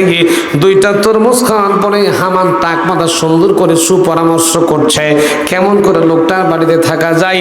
আস্তে করে তরমুজ ওনারে ডাকতে বললো, চাচা মিয়া, আমাদের বাড়িরও তুরস্কে, আমার মিশরের মাটিতে পালিয়ে চলে এসেছি, আমাদেরকে একটু থাকতে দেবেন নাকি আর খেতে দেবেন নাকি? বিনিময়ে যা করতে বলবেন তাই করব, সুতরাং আমাদেরকে একটু থাকার জায়গায় ব্যবস্থা করে দেন। তরমুজওয়ালা চিন্তা করলো, যেহেতু আমার তরমুজগুলো প্রতিদিন তরমুজের গাছের গোড়ায় পানি দেওয়া লাগে, তরমুজগুলো বাজারে বিক্রি করা লাগে, সুতরাং যুবক যখন সামর্থ্যবান যুবক যখন দুইজন পাইছি, তাহলে তাদেরকে রেখেই দেই। বুঝেননি? বল আর ব্যাট মিলে গেছে, তরমুজওয়ালার বাড়িতে থাকা শুরু করলো। ভাইয়েরা আমার, হামান আর ফেরাউন দুই বন্ধু মিলে তরমুজওয়ালার বাড়িতে থাকে, তরমুজের গাছের গোড়ায় পানি দেয়, তরমুজগুলো বিক্রি করে। এমন করতে করতে করতে করতে তাদের দিনকাল শুরু হয়ে গেছে, দিনকাল চলা শুরু হয়ে গেল। হঠাৎ করে একদিন হামান রাতের বেলা এইরকম একটা কাগজ এনে ফেরাউনের হাতে দিয়ে বলতে, দোস্ত রে, আর কতদিন তরমুজওয়ালার বাড়িতে থাকবি, তরমুজের গাছের গোড়ায় পানি দিবি, একটু উপরে ওঠা লাগবে। কি করা লাগবে? উপরে উঠা লাগবে। ভাইরা আমার, আমাদের বাংলাদেশের সরকার যখন কোনো চাকরির বিজ্ঞপ্তি দেয় তখন পত্রিকায় দেয়, এটা হুহা কোন ভাইরা আমার, পত্রিকায় নিয়োগ বিজ্ঞপ্তি ছাড়ে যে অমুক এলাকায় অমুক জায়গার জন্য এতগুলো লোক নিয়োগ করা হবে, এই যোগ্যতা লাগবে। ঠিক তেমন করে হামান টাক মাথা একটা সার্কুলার নিয়ে চলে এসেছে। মিশরের সরকার একটা সার্কুলার দিয়েছে, একটা বিজ্ঞপ্তি দিয়েছে, মিশরের সরকারি গোরস্থানে একটা দারোয়ান লাগবে, যোগ্যতা হলো মোটা সোটা ভালো ফিগারওয়ালা হওয়া লাগবে। ভাইয়েরা আমার, হামান টাক মাথা ফেরাউনকে ডাক দেবে, দোস্ত রে, তোমার তো ফিগার ভালো আছে, মিশরের সরকারি গোরস্থানে একটা সার্কুলার হয়েছে, একটা বিজ্ঞপ্তি হয়েছে, তোমার তো ফিগার ভালো আছে, তুমি একটা দরখাস্ত করো, হলে হতেও। আরে বুদ্ধিকার হামানে কথা কয়টা ভাই, কথা কয়টা ভাইয়েরা আমার। হামানের বুদ্ধি পরামর্শ মোতাবেক ফেরাউন যখন সরকারি গোরস্থানে একটা দারোয়ান পোস্টে চাকরি করার জন্য যখন আবেদন করলো, এবার যখন আবেদন হয়ে গেল, ভাইবা বোর্ড গঠন হয়ে গেছে, নিয়োগ বিজ্ঞপ্তি কার্যক্রম সব শেষ হয়ে গেছে, ইন্টারভিউ বোর্ড যেদিন গঠন হলো, যেদিন চাকরির পরীক্ষা হবে, সেদিন ফেরাউনকে যে সমস্ত প্রশ্ন করে সব প্রশ্নের উত্তর ফেরাউন দিয়ে ফেলেছে। ফেরাউনের কপাল বড় লাকি কপাল ছিল ভাইরা আমার। একেবারে মিশরের সরকার ফেরাউনকে চাকরি দিল গোরস্থানের পোস্টে, গোরস্থানের দারোয়ান পোস্টে ফেরাউনকে চাকরি দিয়ে দিল। এবার ফেরাউন মিশরের সরকারি গোরস্থানের দারোয়ান পোস্টে নিয়োগ পেয়ে গেল, চাকরি পেয়ে গেল ফেরাউন। ফেরাউন যখন সরকারি গোরস্থানের দারোয়ান, তাফসিরে নুরুল কোরআনের ভিতরে এসেছে, ফেরাউন ওই গোরস্থানের পাশে, ফেরাউন যে গোরস্থানের ডিউটি করছে, দারোয়ান পোস্টে চাকরি করছে, ওই গোরস্থানের পাশে ছোট্ট একটা ঘর ছিল। ওই ছোট্ট ঘরের ভিতরে হামান আর ফেরাউন দুই বন্ধু রাতের বেলা গল্প গুজব করত। মদ, নারী, নেশা, এমন কোন কুকর্ম নাই, খারাপ কাজ নাই যে ঘরটার মধ্যে তারা করতো না।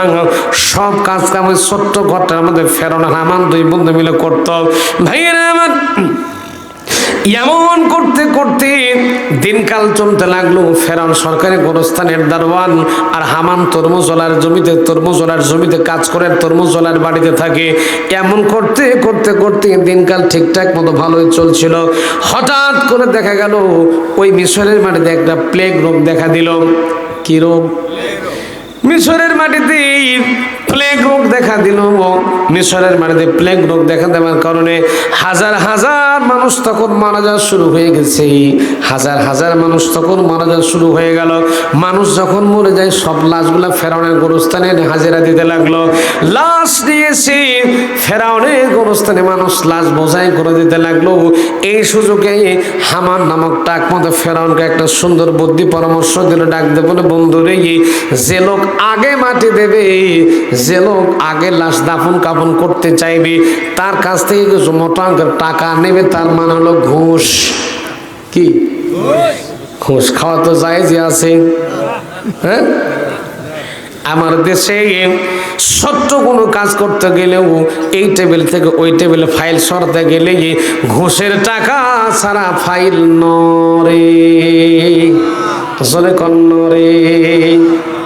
আমি আমার বাস্তবতা আমি বেশি ওয়াজের মাহফিলে একটু প্রয়োগ করি। আমি পাসপোর্ট অফিসে গেছি, ওই ভাই উঠলেন কেন ভাই? আহা, কষ্ট হচ্ছে আপনাদের? যদি কষ্ট হয় তাহলে এখনো দোয়া করে বিদায় হয়ে যাবে। ওঠাওয়াটি করলে আমার কিন্তু কষ্ট লাগবে। মেহেরবানি করে কেউ উঠবেন না, আমি অনুরোধ করছি, একটা লোক উঠবেন না, কেউ উঠবেন না। অনর্থক ওঠাওয়াটি করে মানুষকে কষ্ট দিচ্ছেন কেন? আমি পাসপোর্ট অফিসে গেছি, নওগাঁ পাসপোর্ট অফিসে। পাসপোর্ট আমার ছিল, পাসপোর্ট নবায়ন করার জন্য, রিনিউ করার জন্য গেছি। আমি তো চাকরি করি, তো 10টা বাজতেছে এমন সময় গেছি। তো বারবার ফাইলটা জমা দিচ্ছি। আমার বলছে আপনার কাগজপত্র হবে না, আপনি অরিজিনাল আইডি কার্ড ছাড়া কিছুতেই আপনার কাগজ জমা নেওয়া যাবে না। আমি বলছি, ভাই আমার অরিজিনাল আইডি কার্ড আছে, আমার ড্রাইভিং লাইসেন্স নেই, যে দেখেন সব কিছু আমার আছে, কিন্তু অরিজিনাল আইডি কার্ডটা বাড়িতে ছাড়া পড়ে গেছে, আনতে পারছি না। বলছে না, হবে না, কিছুতেই ফাইল জমা নেয় না। আমাকে সাইডে আর এক ভাই ডেকে নিয়ে বলছে, হুজুর 200 টাকা দেন, আমি কাম করে দিচ্ছি। আমি চিন্তা করলাম 200 টাকা দেই কি না দেই। আবার এদিকে প্রিন্সিপাল মাদ্রাসাতে কল করছে, তাড়াতাড়ি আসেন। চিন্তা করলাম আবার যদি বাড়ি যাই, নওগাঁ থেকে আমার বাড়ির ডিস্টেন্স প্রায় 40 কিলোমিটার, আবার বাড়ির যাবো, আবার এই কাগজ নিয়ে আসবো, আবার আসবো, যা তার সে বরঞ্চ 200 টাকা দিই, যা আছে আছে। আস্তে করে যেই 200 টাকা দিছি, ফাইল পাস, ফাইল পার হয়ে গেছে। এই হলো আমার দেশের চিত্র। আর একটা কথা, আমাদের দেশের কিছু কিছু ঘুষখোর আছে, দেখবেন এত বড় ঘড়ি করছে আর মাথায় একটা টুপি মাথা দিয়া থাকে, নামাজ পড়তে পড়তে কপাল ঘুষে ফেলাইছে। আছে না নাই? এদের আবার না মুখে দাড়ি থাকে না, মাথায় টুপি থাকে। রমজান মাস যখন আসবে দেখবেন এই সমস্ত আল্লাহর ওলি চেয়ারে বসে থাকে। দেখছেন আপনারা? আমি দেখেছি। বাংলাদেশ মাদ্রাসা বোর্ডে যখন একটা কাজ করতে গেছি, রমজান মাস, আজান হচ্ছে, একামত হবে, এবং এই সময় আমি কমিটির ম্যানেজিং কমিটি গঠনের জন্য গেছি, গভর্নিং বডির জন্য গেছি। একটা কমিটি একটা কাগজ বাদ পড়ে গেছে। এখন আমারে বলতেছে, আপনি যদি কাজ করেন তাহলে একটু দেন, তারপরে কাজ হবে ইনশাল্লাহ। আমি বললাম, স্যার এখন তো রমজান মাস, নামাজ চলবে, কি দেবো? বোঝেন না কি দিবেন? দেন, তারপরে নামাজ চলে যাচ্ছে, নামাজে যাবো, তাড়াতাড়ি দেন। ঘুষ নিয়ে নামাজে যাওয়ার চিন্তা করছে, আমার থেকে জোর করে ঘুষ নিয়ে সে নামাজে যাচ্ছে। আচ্ছা বলেন, ওর নামাজ কি আল্লাহর দরবারে যাবে? কথা কন না? হায় হায় হায়, এরকম নামাজে কিন্তু বাংলাদেশে কোনো অভাব। আহারে, আপনারা যখন দেখবেন সাধারণ মানুষ, এই সাধারণ মানুষ আমরা যখন জমির নামজারি খারিজ করতে যাই, খারিজ পার হয় টাকা ছাড়া? কথা কন না কেন? সাধারণ কাজগুলো যদি আমরা অফিস আদালতে যাই, দেখি টাকা ছাড়া কোনো গল্পই নাই। ঠিক কিনা বলেন? আজকে যদি কোরআন যদি সব জায়গায় বাস্তবায়িত হয়ে যেত, আল্লাহর কোরআন যদি সব জায়গায় থাকতো, এই দৃশ্য কিন্তু মোটেও দেখা লাগতো না। যেরকম ঠিক কিনা? ঠিক কিনা? ومن يبتغي غير الإسلام دينا فلن يقبل منه وهو في الآخرة من الخاسرين।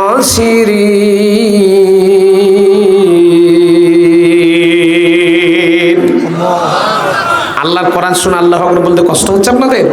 আল্লাহর কোরআন শুনলে ঈমান বাড়ায় দেয় কে? জোরে বলেন, কে দেয়? ইন্নামাল মুমিনুনা আল্লাযীনা ইযা যুকিরাল্লাহু ওয়াজিলাত কুলুবুহুম ওয়া ইযা তুলিয়াত আলাইহিম আয়াতুহু যাদাতুহুম ঈমানাও ওয়া আলা রাব্বিহিম ইয়াতাওয়াক্কালুন। ভাইরা আমার, কোরআন থেকে যখন মুমিনদের সামনে তেলাওয়াত করা হবে, এই মুমিনদের কলিজাগুলো থরথর থরথর করে নড়তে থাকবে। আল্লাহ বলেন, মুমিনদের কলিজা যখন থরথর করে নড়তে থাকে, যাদাতুম ঈমানাও, আমি আল্লাহ পাক তখন মুমিনদের ঈমানটা বাড়ায় দিতে থাকি। ওয়া আলা রাব্বিহিম ইয়াতাওয়াক্কালুন, আর মুমিনেরা আমি আল্লাহ ছাড়া কারো কাছে ভরসা করে না।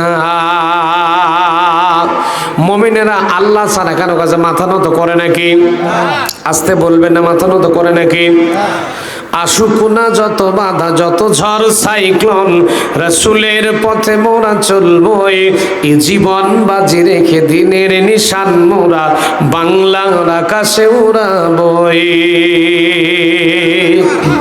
আর একটু জোরে কর না আল্লাহু আকবার। একটু হাতগুলো তোলেন তো, আল্লাহর নামে আমরা একটু তাকবীর দেব। সবাই হাত তোলেন, কেউ হাত বন্ধ রাখবেন। আবার দেখেন হাত তুলতে যে যার কারণ নাক ফাটাই দেন না, গলার যা ভলিউম আছে ছেড়ে দিয়ে আমরা আল্লাহর নামে একটু তাকবীর দেব। নারে তাকবীর। এতগুলো মানুষ, শব্দ এইটুকু রাস্তা পার হয়নি বাড়ি, একটু আওয়াজ বাড়াই দিতে হবে। নারে তাকবীর। আল কোরআনের আলো, সংসদে জালো, আল হাদিসের আলো, সংসদে জালো, নারে তাকবীর। আলহামদুলিল্লাহ বলেন। আসুক না যত বাধা, যত ঝড় সাইক্লোন, রাসূলের পথে মোরা চলবই, এ জীবন বাজি রেখে দিনের নিশান মোরা বাংলার আকাশে উড়াবই। মোরা কামানের মুখোমুখি দাঁড়িয়ে, মোরা কামানের মুখোমুখি দাঁড়িয়ে আল্লাহু আকবার বলবো। আসুক না যত বাধা, যত ঝড় সাইক্লোন, রাসূলের পথে মোরা চলবই, এ জীবন বাজি রেখে দিনের নিশান মোরা বাংলার আকাশে উড়াবই। আমাদের দেহে বই জিহাদি রক্ত, আছে না নাই? আসতে বলেন, আছে না নাই? আমাদের দেহে বই জিহাদি রক্ত, প্রাণে প্রাণে বিপ্লবী হুঙ্কার। তাকবীরে তাকবীরে বাতিলের মসনদ, কত ভেঙে করেছি যে চুরমার, কত ভেঙে করেছি যে চুরমার। এই শির অবনত আল্লাহর কাছে শুধু, এই মাথাটা আল্লাহ ছাড়া কারো কাছে নত হবে? আসতে বলবেন না মুসলমান, নত হবে। এই চিরবনত আল্লাহর কাছে শুধু নয় কোন তাগুতের কাছে, নয় কোন জালিমের কাছে। সবুজে কাফেলা নিয়ে যাব জানি একদিন মাকসুদে মঞ্জিলে পৌঁছে, মাকসুদে মঞ্জিলে পৌঁছে। আমাদের ছোট্ট হৃদয়ে রাসূলের প্রেম ছবি আঁকবো। আসুক না যত বাধা যত ঝড় সাইক্লোন, রাসূলের পথে মোরা চলবো। এ জীবন বাজি রেখে দিনের নিশান মোরা বাংলার আকাশে উড়াবো।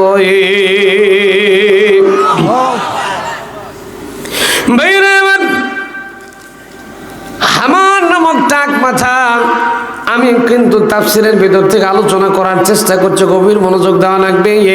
হামান নামক টাক মাথা ফেরাউনকে পরামর্শ দিল, বন্ধুরে যে লোক আগে মাটি দেবে, যে লোক আগে লাশটা দাফন কাফন করতে চাইবে, তার কাছ থেকে কিছু টাকা নেবে, তার মানে হলো ঘুষ। কি ঘুষের সিস্টেম? সর্বপ্রথম হামানের বুদ্ধি পরামর্শ মোতাবেক ফেরাউন প্রথমে কবরস্থানে ঘুষের সিস্টেম চালু করে দিল। এই প্রথম পৃথিবীর জমিনে সর্বপ্রথম ঘুষ খাওয়ার সিস্টেম চালু করে দিয়েছিল হামানের বুদ্ধিতে মিস্টার ফেরাউন। তার নাম কি? তাহলে ঘুষখোরদের নেতার নাম ফেরাউন। কথা কয় না, আইন অনুযায়ী তাই হচ্ছে না? ঘুষখোরদের নেতার নাম কি? জোরে কোন কি? যারা ঘুষ খায় এদের নেতা হলো ফেরাউন, আর আমাদের নেতা হলেন মুহাম্মাদুর রাসূলুল্লাহ সাল্লাল্লাহু আলাইহি সাল্লাম। ভাইয়েরা আমার, ফেরাউন তখন ঘুষ খাওয়া শুরু করলো। এবার যখন ফেরাউন ঘুষ খায়, মানুষ যখন চিন্তা করলো কবরস্থানের পাশে লাশ নিয়ে কতক্ষণ পর্যন্ত দাঁড়ায় থাকা যায়, তার চাইতে বরং কিছু টাকা দিলে যদি লাশটা দাফন কাফন হয়ে যায়। এই জন্য করে মানুষজন ফেরাউনকে টাকা দেওয়া শুরু করলো। ফেরাউন টাকা পাইতে পাইতে পাইতে কিছুদিনের ভিতরে ফেরাউন অনেক টাকার মালিক হয়ে গেছে। ফেরাউনের কপাল বড় লাকি কপাল।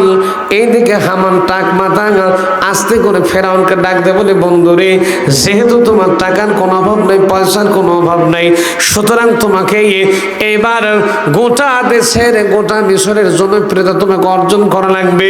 ফেরাউন ডাক দে বলছে, বন্ধুরে, মিশরের মানুষের জনপ্রিয়তা অর্জন করব কেমন করে? এটা তো মাথায় ধরে না। কেমন করে মিশরের মানুষের জনপ্রিয়তা অর্জন করব? আমার প্রিয় ভাইয়েরা, মানুষের সস্তা জনপ্রিয়তা অর্জন করার সবচেয়ে টপ 10 লাইন হলো মানুষকে মাংনায় টাকা খাওয়ানো। কথা কয় না? নেতারা দেখেন না, নেতারা যখন আসে টাকার হংসা দেয়, মানুষ সবটা বাবা সব ঠিক আছে না নাই? আর আমরাও এমন লোক হয়ে গেছি, এই লক্ষ্য করে দেখি যে নেতার বেশি টাকা আছে তার পেছনে আমরা দৌড়াই, তার পেছনে চামচাগিরি করি। আপনারা রাজশাহীর মানুষ করেন না, ওসব আমার নওগাঁ এলাকায় হয়। ভাইরা আমার, ফেরাউন তখন মানুষকে টাকা দেওয়া শুরু করলো। হামান আর ফেরাউন দুই বন্ধু মিলে দিনের বেলা টাকা ইনকাম করতে লাগলো। দিনের বেলা টাকা ইনকাম করে আর রাতের বেলা মানুষের বাড়ি বাড়ি গিয়ে মাংনায় টাকা পৌঁছে দেওয়া শুরু করলো। মানুষকে এমনিতেই টাকা দেওয়া শুরু করলো। কয়েকদিনের ভিতরে এলাকার মধ্যে একটা খবর তৈরি হয়ে গেছে, গোটা মিশরের মাটিতে, গোটা মিশরের মধ্যে এখন এই দেশের মাটিতে একজন আল্লাহর ওলি আছে, তার নাম মিস্টার ফেরাউন। কি নাম? যে লোক মাগনায় টাকা দেয়, এর সাথে ভালো মানুষ দেশের মানে তার কি থাকতে পারে নাকি? কথা কন। যে লোক টাকা দেয়, লক্ষ্য করবেন, মাগনায় যে লোক টাকা দেয় মনে করা লাগবে এর কোনো স্বার্থ আছে। ফেরাউন ছিল টাকা দিয়ে দিয়ে মানুষের জন্য অর্জন করলো। ওই দেশের তৎকালীন যুগে মিশরে যিনি প্রধানমন্ত্রী ছিলেন, নাম ছিল জাহেজ। এই প্রধানমন্ত্রী অত্যন্ত দুর্বল মানুষ ছিল। ফেরাউন যখন টাকা খাওয়ায়, টাকা দেওয়ার পরে মানুষের জনপ্রিয়তা যখন ফেরাউন অর্জন করে ফেললো, হঠাৎ করেই দেখা গেল একদিন মিশরের স্বরাষ্ট্রমন্ত্রী গেল মারা। স্বরাষ্ট্রমন্ত্রী মারা মরে গেছে, চেয়ার খালি। এখন দেশের প্রধানমন্ত্রী যিনি ছিলেন তিনি একটু দুর্বল ছিলেন, স্বরাষ্ট্রমন্ত্রী বুদ্ধি পরামর্শ মোতাবেক একটু চলতেন। তিনি যখন দেখলেন যে স্বরাষ্ট্রমন্ত্রী মরে গেছে, এখন তিনি চিন্তা করলেন যে একটা স্বরাষ্ট্রমন্ত্রীর ভোট দেওয়া দরকার, একজন স্বরাষ্ট্রমন্ত্রীকে ভোটে নির্বাচিত করা লাগবে। কি করা লাগবে? ভোট দিয়ে একজন স্বরাষ্ট্রমন্ত্রীকে নির্বাচন করা লাগবে। ভোটের নমিনেশন পেপার ছেড়ে দিল। এইবার হামান টাকমাতা ফেরাউনকে এসে বলছে, দোস্ত রে, মিশরের স্বরাষ্ট্রমন্ত্রী মরে গেছে, মিশরের স্বরাষ্ট্রমন্ত্রী লাগবে, ভোট চলছে, তোমার তো জনপ্রিয়তা কম নাই, তুমিও ভোটে দাঁড়াও। কথা হয় না। আমার কথা কি বুঝতে কষ্ট হচ্ছে আপনাদের? বুদ্ধি কে দিচ্ছে সুন্দর করে? হামান বুদ্ধি দিয়ে বলছে, দোস্ত রে, তোমার তো জনপ্রিয়তা কম নাই, তুমিও ভোটে দাঁড়াও। আমার প্রিয় ভাইয়েরা, হামানের বুদ্ধি পরামর্শ মোতাবেক ফেরাউন যখন স্বরাষ্ট্রমন্ত্রীর ভোট করার জন্য ভোটে দাঁড়িয়ে গেছে, এবার হামান আর ফেরাউন দুই বন্ধু মিলে স্বরাষ্ট্রমন্ত্রীর ভোট চাওয়ার জন্য মানুষের বাড়ি বাড়ি যাওয়া শুরু করেছে। দিনের বেলা গুরুস্থানের দারোয়ান পোস্টে চাকরি করে টাকা ইনকাম করে, আর রাতের বেলা মানুষের বাড়ি বাড়ি গিয়ে ভোট চাই। মানুষকে বলে, তোমরা আমার বাক্সর মধ্যে, আমার মার্কার মধ্যে একটা করে ভোট দিও। যখন দেখবেন ভোট যখন আসে, এক একটা নেতা এক একটা মানুষের বাড়িতে 47 বার যায়। কথা কয় না। সে লোকটার সাথে কথা বলে না, সে লোকটার সাথে কথা বলেই দেখবেন ভোট যখন আসে, ভোট পাওয়ার আশায় কিছু কিছু নেতা আছে, কিছু কিছু নেতার চামচাও আছে। ছোট্ট বাচ্চা দেখলে আস্তে করে কোলের মধ্যে, বুকের মধ্যে জড়িয়ে আদরও করে। আবার যখন পায়খানা করে দেয়, আস্তে করে টিস্যু দিয়ে, পেপার দিয়ে মুছে আবার কেটেও পড়ে। আছে না নাই? তার মানে বোঝা লাগবে ওটা হলো ভোট চাওয়ার কৌশল। এক আসরের নামাজ এক একজন নেতা 4 বার করে পড়ে। দেখছেন? যখন নেতাগিরি করে লাগে, ভোট যখন আসে, এরা ধর্মের নামে ভোট চাই, মাথার মধ্যে টুপি লাগায়। আমি দেখেছি কিছু কিছু নেতা পশ্চিম দিকে এমনি যখন থাকে, পশ্চিম দিকে আসারও খায় না। যখন রাজনীতির মাঠে যখন আসে, মাথার মধ্যে দাড়ি ছেড়ে দিয়েছে, মাথার মধ্যে টুপি পড়ছে, পড়ার পরে মসজিদের মধ্যে গিয়ে এক আসরের নামাজ 5 বার করে পড়ে। আছে না নাই? আমি এক নেতাকে জিজ্ঞেস করছিলাম দাড়ি টুপি দেখে, ভাই দোয়া কুনুত কোন নামাজে পড়ে? কই জানাজার নামাজে পড়ে। আমি কই তোর বাপ বললে তুই জানাজা দোয়া কুনুত পড়িস? আমার প্রিয় ভাইরা, আমাদের সমাজে কিছু আছে ভ্যাগ ধরা নেতা। আছে না নাই? কোরআন নাই, হাদিস নাই, ইসলাম নাই, অথচ ইসলামের লেবাস পোশাক নিয়ে মানুষের কাছে ভোট চাই। আছে না নাই? এরা বুঝবেন যে এরা দেশের মধ্যে টাটকা শয়তান। আমার কথা অনেক হয়তো কষ্ট পাবেন, কিন্তু আমি কথাগুলো বাস্তবতার মুখে বলার চেষ্টা করি। ভাইয়েরা, ভোট যখন আসে তখন নেতাদের চরিত্র কিন্তু আমরা বুঝতে পারি, ঠিক কেন জোরে কোন? এক নেতা ভোটের সময় আসে, ভোটের সময় আসার পরে আসরের নামাজ পড়ছে 4 জায়গায়। এখন পাশে যারা চামচা থেকে কর্মী যারা থাকে, তারা ডাকতে বলে, স্যার আপনি তো আসরের নামাজ বাড়ির থেকে পড়ে বাড়াইছেন, গায়ে কথা বলেছিল ভোটের নামাজ। কথা হয় না? এগুলা ভোটের নামাজ। ভোটের নামাজ একটু বেশি বেশি পড়া লাগে, যেহেতু মানুষের জনপ্রিয়তা অর্জন করা লাগবে। ভাইয়েরা আমার কথা শুনতেছেন? ভাইয়েরা আমার, ফেরাউন আর হামান দুই বন্ধু মিলে যখন মানুষের বাড়ি বাড়িতে যখন ভোট চাওয়ার জন্য গেল, আগেই তো মানুষের জনপ্রিয়তা তারা অর্জন করে রেখে দিয়েছিল। মানুষের যখন ভোট চাওয়া শুরু হয়ে গেছে, মানুষের বাড়ি বাড়ি যখন ভোট চাইতে যাই, মানুষ তখন ডাক দেয় বলে, চিন্তার কারণে ভোট আমরা তোমাকে দেব। এলাকার মানুষ তখন চিন্তা করলো, যে লোক ক্ষমতা না পেতেই টাকা দেয়, ক্ষমতা পেলে কি দেবে? অজোড়া বাঁশ। ভাইয়েরা, এলাকার মানুষ চিন্তা করলো যে লোক ক্ষমতা না পেতে টাকা দেয়, ক্ষমতা পেলে বুঝে আরো দেবে। দাও ভোট, দাও ভোট, দাও ভোট। এক পর্যায়ে ভোট দিতে দিতে দিতে দিতে ফেরাউনের বাক্স ভরে গেছে। নির্বাচন যেদিন হয়ে গেল, ভোট গণনা যেদিন কমপ্লিট হয়ে গেছে, লক্ষ্য করে দেখা গেল সবার উপরে ফেরাউন, তার উপর আর কেউ নেই। ফেরাউন পাস করে গেছে। একেবারে ফেরাউন সত্য করে ঘটনাটা আপনাদের সামনে উপস্থাপন করার চেষ্টা করছে আমার প্রিয় ভাইয়েরা। একেবারে ফেরাউন গোরস্থানের দারোয়ানের পদ থেকে একেবারে স্বরাষ্ট্রমন্ত্রী চেয়ারে বসেছে। এইদিকে হামান নামক টাক মাথা ফেরাউনকে ডাক দেয়, বলে বন্ধুরে আমারই পরামর্শ মোতাবেক তুমি স্বরাষ্ট্রমন্ত্রী হয়েছ, আমি আর কতদিন তরমুজের গাছের গোড়ায় পানি দিব?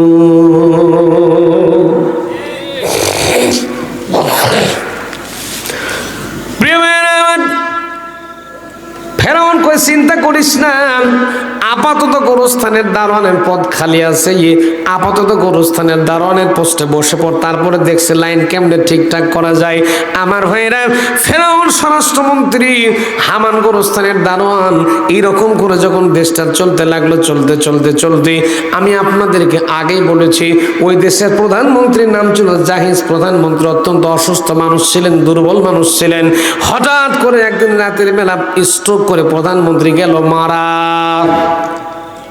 প্রধানমন্ত্রী মরে গেছে, প্রধানমন্ত্রী চেয়ার খালি। যে প্রধানমন্ত্রী মারা গেছে, সকালবেলা হতে না হতে হামান নামক টাক মাথা ফেরাউনের কাছে এসে বলতে যে দোস্ত রে, এইবার তোমাকে মিশরের প্রধানমন্ত্রী হওয়া লাগবে। ফেরাউন বলে বন্ধুরে, মিশরের প্রধানমন্ত্রী কেমন করে হবে এটা তো মাথায় হচ্ছে না, তুমি একটু বুদ্ধি পরামর্শ দাও। হামান টাক মাথা তখন ডাক দে বলে দোস্তরে টেনশন করা লাগবে না, তুমি শুধুমাত্র কেবলমাত্র মিশরের জনগণকে তুমি গণ্যমান্য যে সমস্ত সম্ভ্রান্ত লোকজন যারা আছে এদেরকে তুমি একটা বারের জন্য ডাক দাও, তারপরে তোমাকে প্রধানমন্ত্রীর চেয়ারে কেমন করে বসায় দেওয়া লাগে সেটা আমি ভালো করে জানি। এবার যখন গণ্যমান্য লোকজনদেরকে ফেরাউন ডাক দিয়েছে, হামান আস্তে করে পরামর্শ করে ডাকতে বলছে, ভাই সব আমাদের দেশের মাটিতে এই দেশের স্বরাষ্ট্রমন্ত্রীর চাইতে ভালো মানুষ মিশরের একটাও নাই। যেহেতু আমাদের দেশের প্রধানমন্ত্রী মরে গেছে, একটা প্রধানমন্ত্রীকে নির্বাচন করা লাগবে। নির্বাচন দিতে গেলে, ভোট দিতে গেলে অনেক দেরি হয়ে যাবে। সুতরাং আপাতত, ভাষাটা কি বললাম, কন কন কন আপাতত আমাদের দেশের স্বরাষ্ট্রমন্ত্রীর চাইতে ভালো মানুষ দেশের মাটিতে নাই। আপাতত দেশের স্বরাষ্ট্রমন্ত্রী মিস্টার ফেরাউনকে প্রধানমন্ত্রীর দায়িত্ব দেই, তারপরে ঠিকঠাক মতো ভোট দেব, নির্বাচন পরে হবে, আগে বসুক ক্ষমতায়, তারপরে ঠিকঠাক মতো চালানো যাবে। সেই কথা বলেছে। সঙ্গে সঙ্গে ফেরাউন যে আপাতত প্রধানমন্ত্রীর কথা বলেছে, ফেরাউন এক লাফ দিয়া দৌড়ে গিয়ে প্রধানমন্ত্রী চেয়ার আঁকড়ে ধরে ফেরাউন চেয়ারের মধ্যে বসে গেছে। এখন আমার আল্লাহ বলতেছেন, ইন্নাহু কানা মিনাল মুফসিদিন।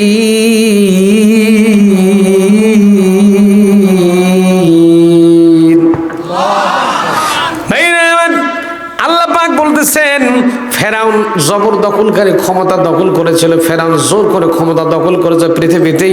এই পৃথিবীতে সর্বপ্রথম জবরদখল করে ক্ষমতা গ্রহণ করেছিল ফেরাউন। আজও পৃথিবীর জমিনে অনেক দেশের মাটিতে লক্ষ্য করলে দেখা যায় ফেরাউন মার্কা স্টাইলে জনগণ চায় না, তারপরে ফেরাউনের মতো জবরদখল করে ক্ষমতা গ্রহণ করে বসে থাকে। আছে না নাই ভাইরা? এই পৃথিবীর জমিনে যত মানুষ ফেরাউনের চরিত্র গ্রহণ করেছে, ইতিহাস পর্যালোচনা করে জানা যায় তাদেরকে আমার আল্লাহ রাব্বুল আলামিন লাঞ্ছিত করে দুনিয়ার জমিন থেকে বিদায় করে দিয়েছে। আজও যারা ফেরাউন মার্কার চরিত্র গ্রহণ করে ক্ষমতা দখল করে আছে, আল্লাহ চাইলে ফেরাউনকে যেমন আল্লাহ পানিতে চোবাইতে দুনিয়ার থেকে বিদায় করে দিয়েছেন, আজও পৃথিবীর জমিনে যে সমস্ত নতুন ফেরাউন তৈরি হয়ে গেছে, আল্লাহ চাইলে তাদেরকেও দুনিয়ার থেকে পানিতে চোবাইতে আল্লাহ দুনিয়ার থেকে বিদায় করে দেবে। ওই আল্লাহ আছে না নাই? চিল্লায় বলেন আছে না নাই? পৃথিবী থেকে স্থায়ী হয় না, হক না সে ফেরাউন কি নমরুদ, কেউ ভবে চিরকাল রয় না, কেউ ভবে চিরকাল রয় না। পৃথিবীতে কেউ স্থায়ী হয় না, হোক না সে ফেরাউন কিবা নমরুদ, কেউ ভবে চিরকাল রয় না, কেউ ভবে চিরকাল রয় না। চলে যাই সব ছেড়ে যেতে হয়,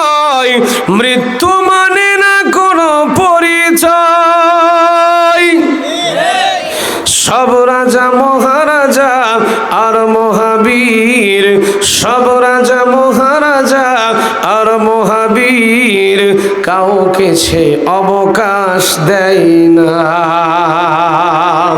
পৃথিবীতে কেউ স্থায়ী হয় না, হোক না সে ফেরাউন কিংবা নমরুদ, কেউ হবে চিরকাল রয় না। ফেরাউন শেষ তক ছিল না, মৃত্যু তাকেও ছেড়ে দিল না। আরেকটু জোরে কোন। থেকে গেছে তার সব স্মৃতিচিহ্ন, থেকে গেছে তার সব স্মৃতিচিহ্ন, কেউ আজ তার কথা কয় না। পৃথিবীতে কেউ স্থায়ী হয় না, হোক না সে ফেরাউন কিংবা নমরুদ, কেউ ভবে চিরকাল রয় না। এই সেই পিরামিড দাঁড়িয়ে আকাশের দিকে মাথা বাড়িয়ে, ইতিহাস হয়ে আছে চিরকাল, ইতিহাস হয়ে আছে চিরকাল। ফেরাউন শুধু ভবে রয় না, ঠিক না? পৃথিবীতে কেউ স্থায়ী হয় না, হোক না সে ফেরাউন কিংবা নমরুদ, কেউ ভবে চিরকাল রয় না, কেউ ভবে চিরকাল রয় না। নারে তাকবীর।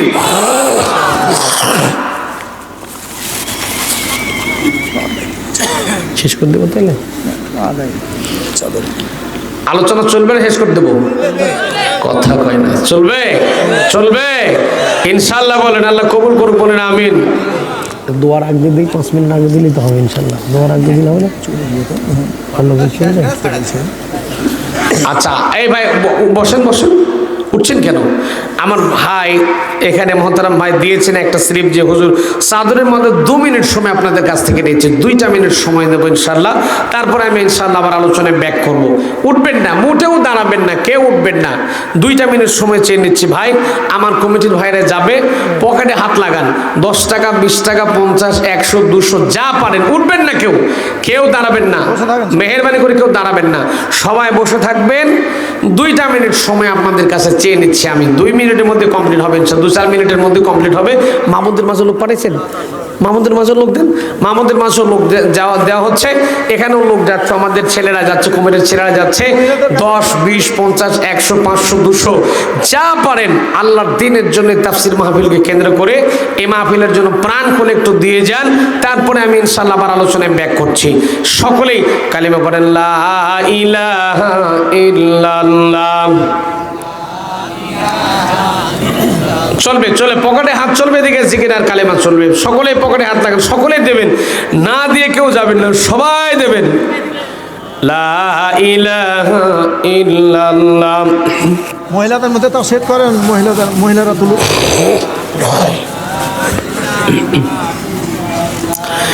সুবহানাল্লাহ আলহামদুলিল্লাহ লা ইলাহা ইল্লাল্লাহ।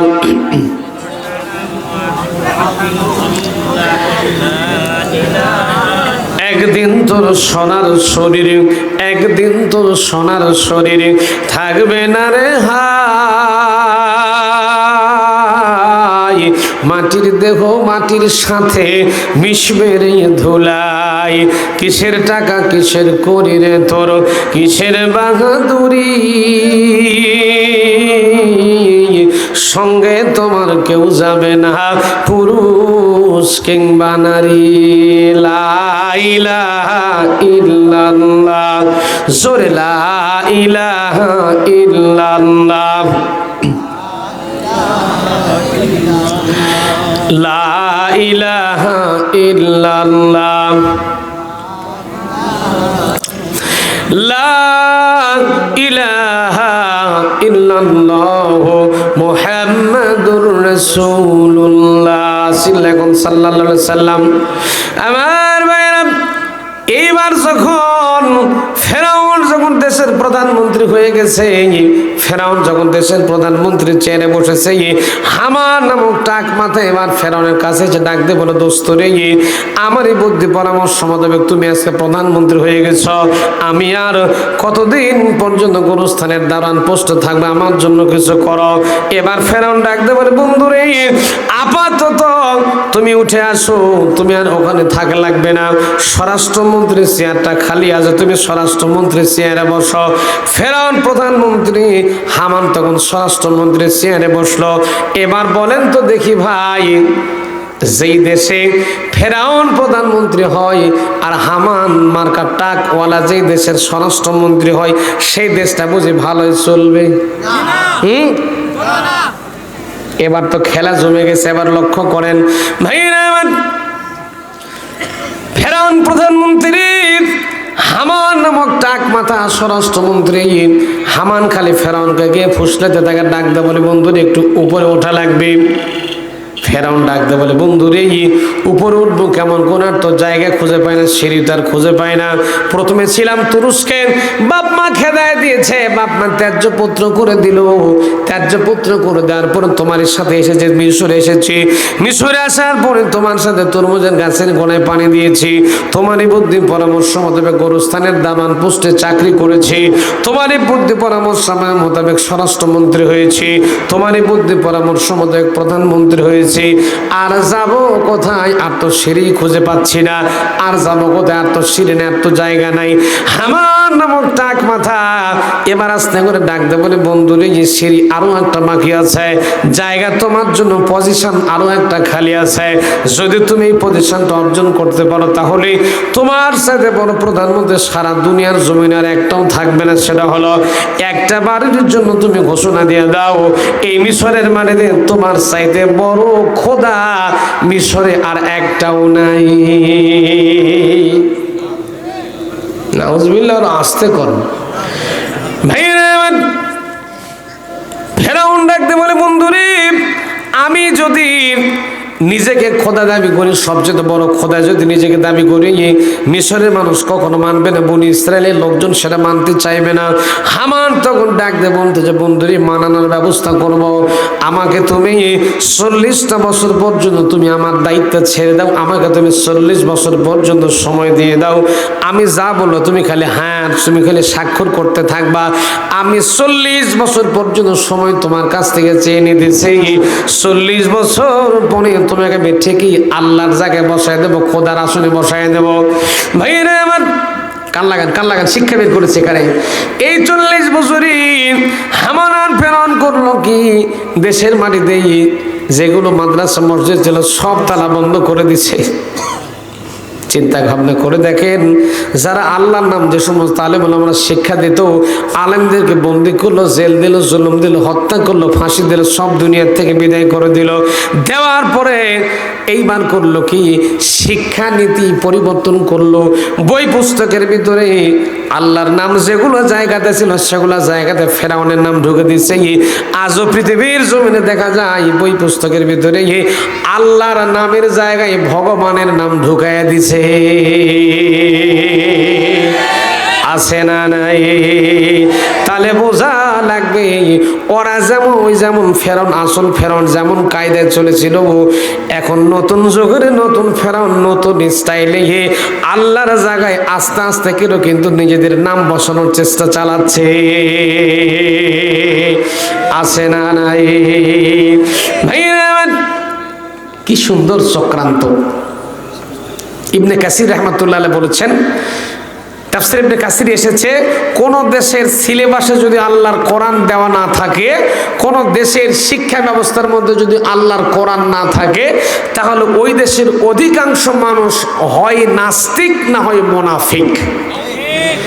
আর এই দুটাই ইসলামের চূড়ান্ত দুশমন, চূড়ান্ত শত্রু, ঠিক কিনা বলেন?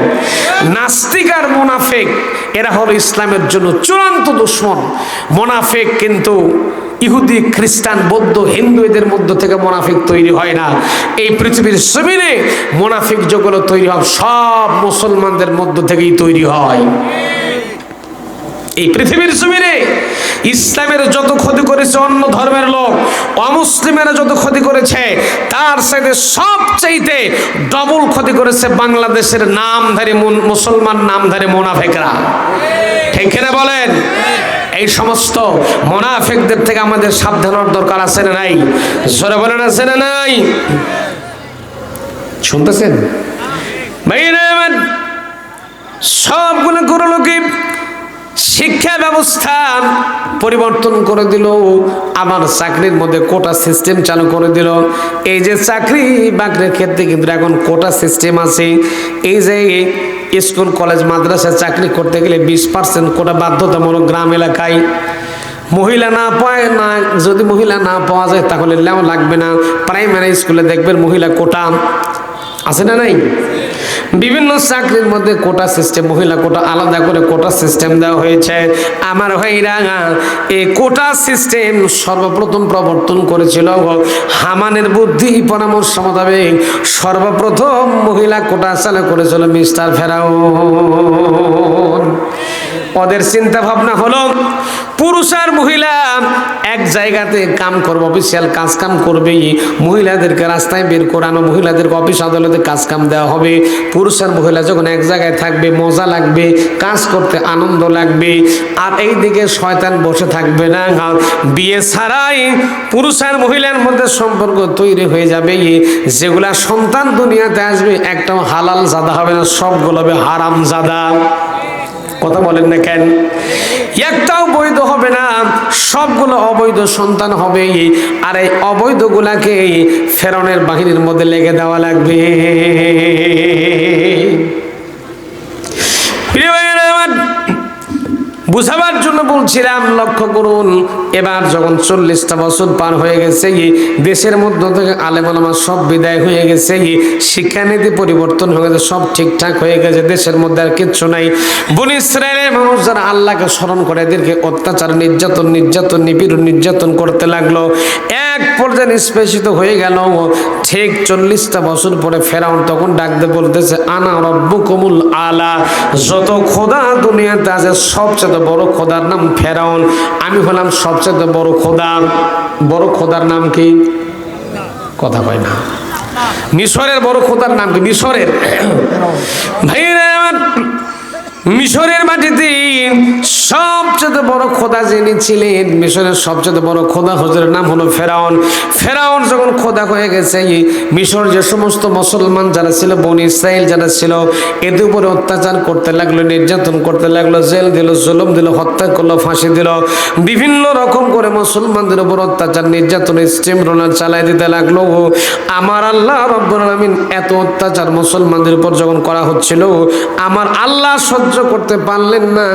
আমার আল্লাহ চাইলেন মিশরে যারা ফেরাউন যাদেরকে দুর্বল করে রেখে দিয়েছিল, আমার আল্লাহ রব্বুল আলামিন চাইলেন এই দুর্বল বান্দাদের হাতে গোটা মিশরের দায়িত্ব, গোটা মিশরের ক্ষমতা আমি আল্লাহ রব্বুল আলামিন আমার দুর্বল বান্দাদের হাতের মধ্যে তুলে দেব।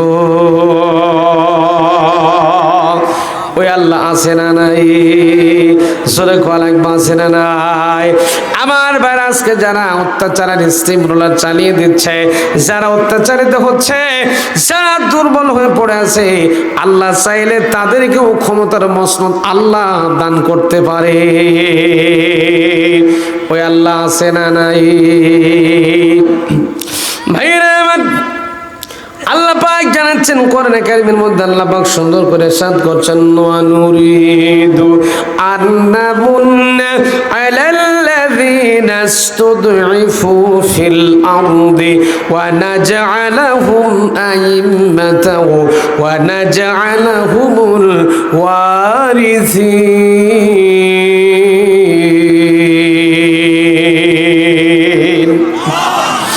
ভাইরা মিস্টার ফেরাউন, মিশরের বর্তমান রানিং খোদা হুজুরের নাম হলো ফেরাউন। কি নাম? মিশরের খোদা হুজুরের নাম কি? মিশরের খোদা হুজুরের একটা বউ আছে, বউয়ের নাম ছিল আসিয়া। কি নাম? আসিয়া। খোদা হুজুরের বউ আছে, বউয়ের নাম আসিয়া। মিশরের খোদা হুজুর আসিয়া বউকে নিয়ে ঘুম পাড়তেছে। ঘুমের ভিতরে আমার আল্লাহ রাব্বুল আলামিন মিশরের খোদা ফেরাউনকে আল্লাহ পাক স্বপ্ন যুগে দেখায় দিলেন। ফেরাউন নামক খোদা হুজুর আসিয়াকে নিয়ে ঘুম পাড়তেছে, ঘুমের মধ্যে স্বপ্ন দেখাচ্ছেন। তিনি কে? মিশরের করা লাগবে, তিনি কে? মিশরের খোদা কে? আমার আল্লাহ রাব্বুল আলামিন স্বপ্ন যোগে মিশরের খোদা হুজুর ফেরাউনকে আমার আল্লাহ পাক স্বপ্ন দেখায় দিতেছে। ফিলিস্তিনের বুক থেকে, ফিলিস্তিন থেকে এক খণ্ড আগুন আসতেছে। এক খণ্ড আগুন আসার পরে মিশরের খোদা হুজুর ফেরাউনের বিল্ডিং এর মধ্যে, রাজপ্রাসাদের মধ্যে লাগলো। রাজপ্রাসাদ দাউ দাউ করে জ্বলতেছে, আগুনে দাউ দাউ করে দগ্ধ হয়ে পড়তেছে। জ্বলতে জ্বলতে জ্বলতে মিশরের খোদা হুজুর ফেরাউনের বডির মধ্যে এসে লেগেছে, আগুন লেগেছে। ফেরাউন কিন্তু এটা স্বপ্ন দেখতেছে। কি দেখতেছে? ফেরাউন স্বপ্ন দেখতেছে, আগুন এসে দাউ দাউ করে আগুন জ্বালায় দিতেছে। এবার খোদা হুজুরের গায়ের মধ্যে এসে আগুন লেগেছে, বডির মধ্যে আগুন লেগেছে। আগুন লাগার কারণে, দাউ দাউ করে আগুন লাগার কারণে মিশরের খোদা হুজুর জ্বলে পুড়ে ছাইখাই হয়ে যাচ্ছে। ও খোদা হুজুর ঘুমের চোটে, ঘুমের মধ্যে চিৎকার দিয়ে বলতেছে, জ্বলে গেলাম রে, মরে গেলাম রে, পুড়ে গেলাম রে, বাঁচাও রে, বাঁচাও রে, বাঁচাও রে, আমাকে কেউ বাঁচাও। ঘুমের মধ্যে খোদা হুজুর চিৎকার মারতেছে আর বলতেছে, বাঁচাও রে, বাঁচাও, আমাকে বাঁচাও রে, বাঁচাও রে, এরকম করে চিৎকার মারতেছে। এইদিকে আল্লাহর বান্দী আসিয়া পাশে শুয়েছিল, সেই খোদা বাঁচার জন্য চিন্তা করছে, চেষ্টা করতেছে।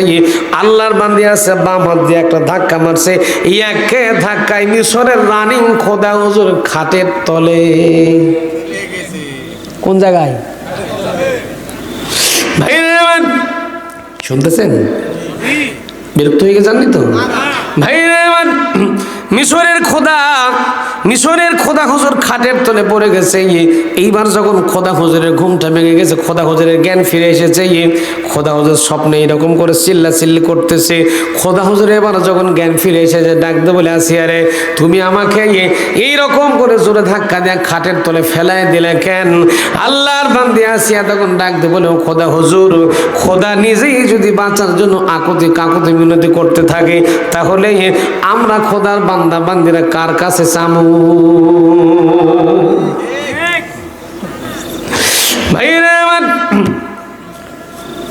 খোদার টেনশন ধরে গেল, টেনশন শুরু হয়ে গেছে। হাই হাই, কি ঘটনা ঘটলো?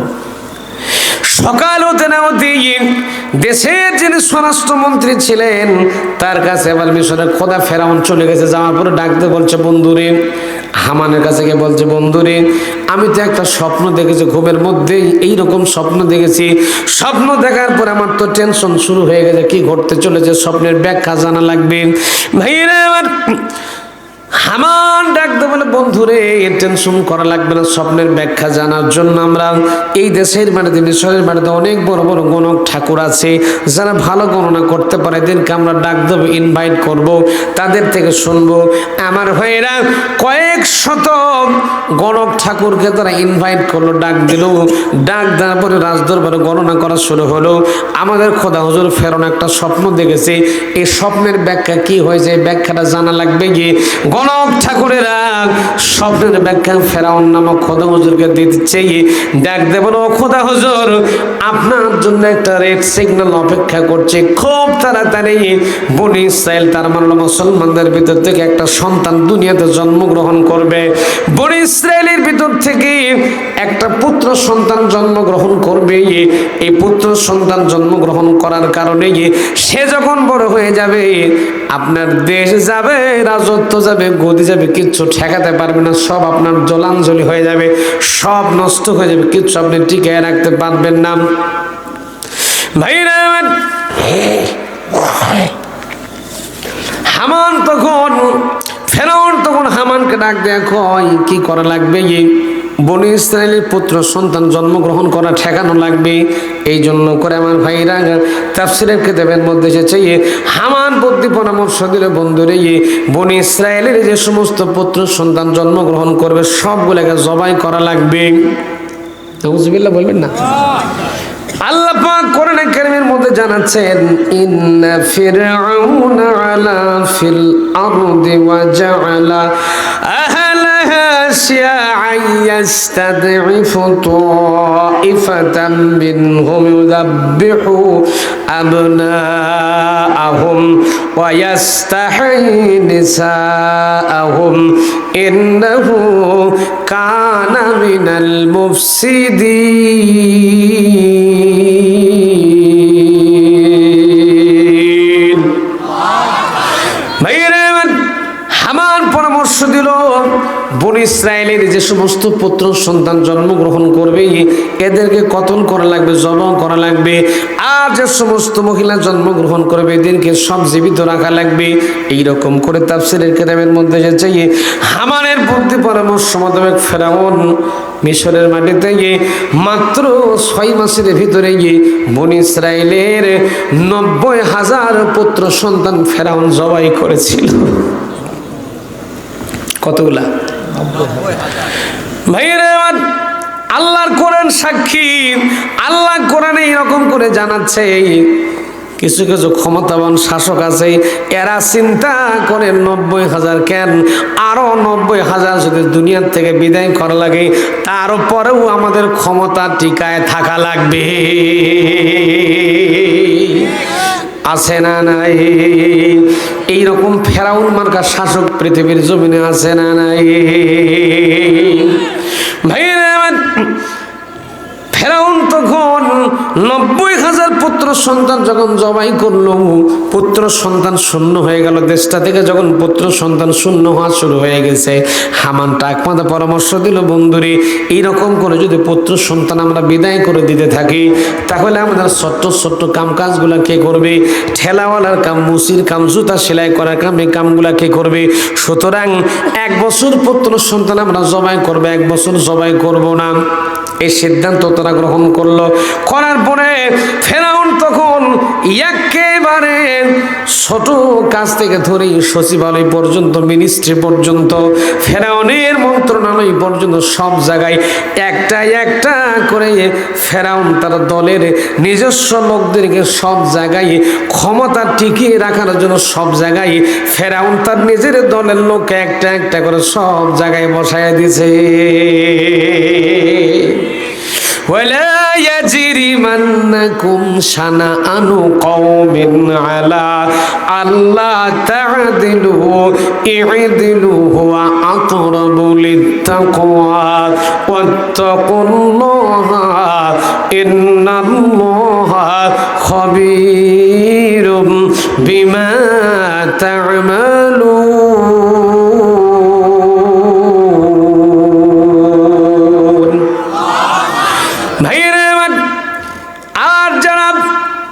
বনী ইসরায়েলের যারা লোক ছিল, মুসা নবীর বংশের লোক যারা ছিল, এদেরকে কাম ফেরাউন তখন দেওয়া শুরু করলো।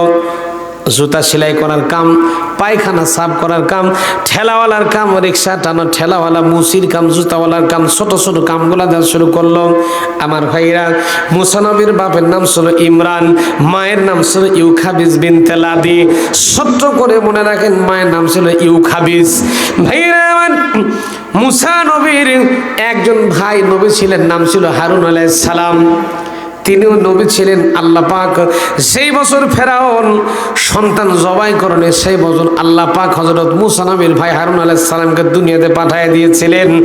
আর যেই বছর ফেরাউন পুত্র সন্তানকে, জীবিত পুত্র সন্তানকে জবাই করার সিদ্ধান্ত গ্রহণ করে জারি রেখেছিল, সেই বছর পুত্র সন্তান ফেরাউন জবাই করতে লেগেছিল, ওই বছরে আমার আল্লাহ রাব্বুল আলামিন দুনিয়ার জমিনে মুসা নবীকে আল্লাহ দুনিয়ার জমিনে পাঠিয়ে দিয়েছে।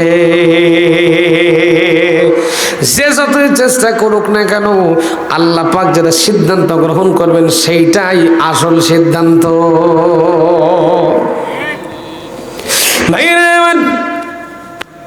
মুসা নবীর মা ইউখাবিস বিনতে লাদি, শুনতেছেন? যখন বাচ্চা প্রসব করবেন, সন্তান যখন দুনিয়ার জমিনে আগমন করাবেন, তখন ফেরাউন প্রত্যেকটা বাড়ি বাড়ি এক একটা করে সরকারি দায়িমা নিযুক্ত করলো।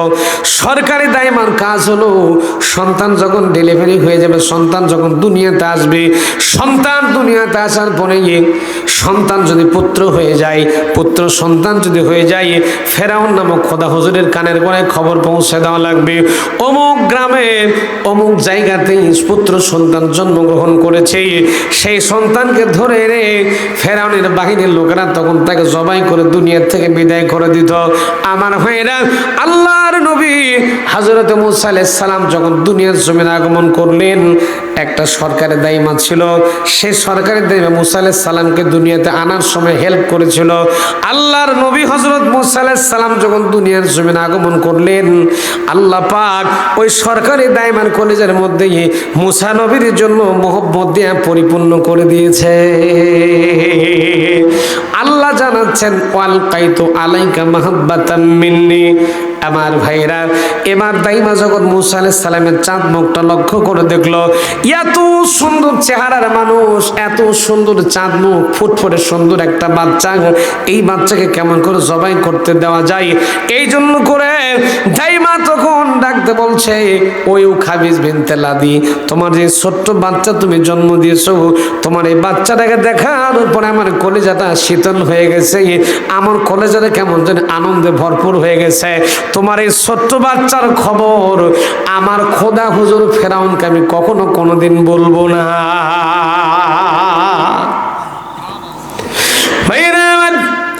এই কথা বলি, দাইমা বাচ্চা প্রসব করে রেখে দেওয়ার পরে মূসা আলাইহিস সালামকে রেখে দেওয়ার পরে, মূসার মার কাছে রেখে দেওয়ার পরে দাইমা যখন ঘর থেকে বের হয়ে চলে গেছে, শয়তানের লোকজন, ফেরাউন নামক শয়তানের বাহিনীর লোকজন ডাকতে বলো, দাইমা আজকে কোনো নতুন কোনো পুত্র সন্তানের খবর তোমার কাছে আছে নাকি?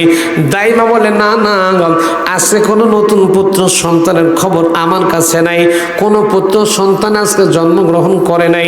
এই কথা দাইমা বলে সেখান থেকে ছিটকে পড়ে গেল। এইদিকে শয়তানেরা, ফেরাউনের বাহিনীর লোকজন চিন্তা করে দেখলো, আল্লাহ নবী হযরত মূসা আলাইহিস সালামের বাড়িটাকে তারা টার্গেট করে নিল। এদের মনের মধ্যে চিন্তা, এই বাড়িতে বুঝি নতুন কোনো পুত্র সন্তান জন্মগ্রহণ করেছে। এই জন্য করে তারা ঠাস ঠাস করে দৌড়ে চলে আসতেছে আল্লাহ নবী মূসা আলাইহিস সালামের বাড়িটাকে তালাশ করার জন্য। মূসা নবীর মা ইউখাবিজ বিনতে লাদি জানালা দিয়া লক্ষ্য করে দেখছেন, জানালা দিয়ে লক্ষ্য করে দেখলেন ফেরাউনের সৈন্য সামন্ত আস্তে করে বাড়ির ভিতরে, বাড়ির দিকে আসতেছে। এই জন্য করে মূসা আলাইহিস সালামের বা মূসা আলাইহিস সালামকে আস্তে করে বুকের মধ্যে রেখে দেওয়ার পরে, মূসা নবীর বোনের নাম ছিল মরিয়ম, মূসা নবীর বোনের মরিয়মের হাতের মধ্যে আল্লাহ নবী হযরত মূসা আলাইহিস সালামকে তুলে দেওয়ার পরে বলছে, মরিয়ম রে, ওই যে দেখা যায় ফেরাউনের বাহিনীর লোকজন, ফেরাউনের সৈন্য সামন্ত আসতেছে, তাড়াতাড়ি করে তোমার এই ছোট্ট ভাই মূসাকে তোমার কোলের মধ্যে উঠায় দিলাম, এই মূসাকে নিয়ে দৌড়ে চলে যাও, যেখানে বলো সেখানে চলে যাও, মূসাকে সেভ করার জন্য তুমি দৌড় দাও। ভাইয়েরা, বোন মরিয়ম আল্লাহর নবী হযরত মূসা আলাইহিস সালামকে বুকের মধ্যে জড়িয়ে নিলেন, জড়িয়ে নেওয়ার পরে নিজেকে সেভ করলেন আর দৌড়ে চলে যেতে লাগলেন।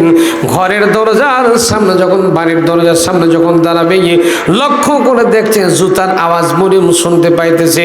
মরিয়ম তখন চিন্তা করলো, আজকে যদি আমার কোলের মধ্যে তারা, ফেরাউনের সৈন্য সামন্ত যদি আমার কোলের মধ্যে ছোট্ট পুত্র সন্তান জীবিত দেখে, তাহলে আমার ছোট্ট ভাই মূসাকেও তারা মেরে ফেলে দেবে, সঙ্গে সঙ্গে আমি মরিয়ম আমার কোলের মধ্যে থাকবার কারণে আমাকেও তারা মেরে ফেলে দেবে। সুতরাং মরিয়ম নিজের জীবনকে বাঁচাবার জন্য, নিজের জীবনকে বাঁচাবার জন্য মরিয়ম দৌড়ে চিন্তা করলে আমার ভাই মূসাকে ফেলে দেওয়া লাগবে, আমার জীবনকে বাঁচানো লাগবে। নিজের জীবনকে সেভ করার জন্য আল্লাহর নবী হযরত মূসা আলাইহিস সালামকে কোলের মধ্যে নিয়ে দৌড়ে চলে গেল রান্নাঘরের মধ্যে। তাফসীরের মধ্যে এসেছে, তাফসীরে নুরুল কোরআনের মধ্যে এসেছে, মুফাসসিরিনে কেরাম লিখছেন, বোন মরিয়ম নিজের জীবনকে বাঁচাবার জন্য দৌড়ে গিয়ে রান্নাঘরের মধ্যে ঢুকেছে। রান্নাঘরের মধ্যে ঢোকাবার পরে গিয়ে রান্নাঘরের মধ্যে থেকে, রান্নাঘরের মধ্যে চুলার মধ্যে আগুন দাউ দাউ করে জ্বলছিল।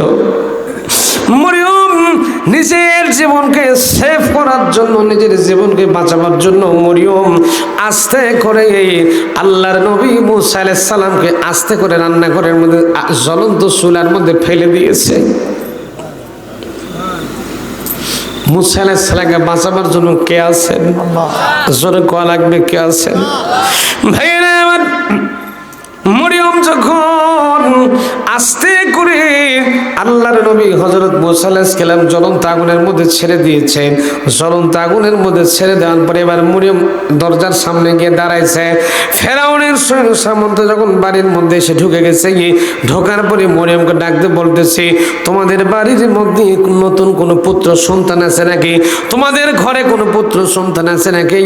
মরিয়মের ঠোঁটগুলা শোধানো হতো, যে তাফসীরের মধ্যে এসেছে মরিয়ম কোনো রকম কোনো কথা বলতে পারে না। মরিয়মের ঠোঁটগুলা শোধানো হতো, যে চোখ দিয়ে টিপ টিপ করে পানি পড়ছে। এবার মরিয়মের সঙ্গে তারা কথা না বলে একেবারে ডাইরেক্ট ঘরের মধ্যে গেছে। ঘরের মধ্যে যাওয়ার পরে দেখতে যে ও খাবিজ বিনতে লাদি দাঁড়িয়ে আছে। আমার প্রিয় ভাইরা, স্বাভাবিকভাবেই যদি কোনো সন্তান কোনো মা জন্ম দেয়, মা কিন্তু বিধ্বস্ত হয়ে যায়, মায়ের শরীরটা কেমন যেন বিধ্বস্ত হয়ে যায়, জোরে কোন ঠিক কিনা? অথচ নবীদের মায়েদের অবস্থা কিন্তু ব্যতিক্রম। নবীদের মায়েদের পেট উঁচাও হতো না। নবীদের মায়েরা যখন সন্তান নবীদেরকে যখন দুনিয়ার জমিনে ডেলিভারি করেছেন, তখন নবীদের মায়েরা কিন্তু স্বাভাবিক ছিলেন। দেখলে বোঝা যাবে না যে সন্তান জন্ম দিয়েছে। এইরকম চেহারা সুরত আল্লাহ তাদেরকে রেখে দিতেন। ভাইয়েরা আমার, মুসা নবী কোন জায়গায় আছেন? কথা কয় না। কোন জায়গায়? আপনারা বুঝি বিরক্ত হয়ে গেছেন? 12টা তো বেজে গেছে, দোয়া করে দিন না, কি করবেন? আমার অলিউল্লাহ ভাই বলেছে যে 12টার মধ্যে দোয়া হবে ইনশাল্লাহ। যেহেতু আগামীকাল আপনাদের প্রোগ্রাম আছে, আজকে এই পর্যন্ত থাক, দোয়া করে দিন ইনশাল্লাহ।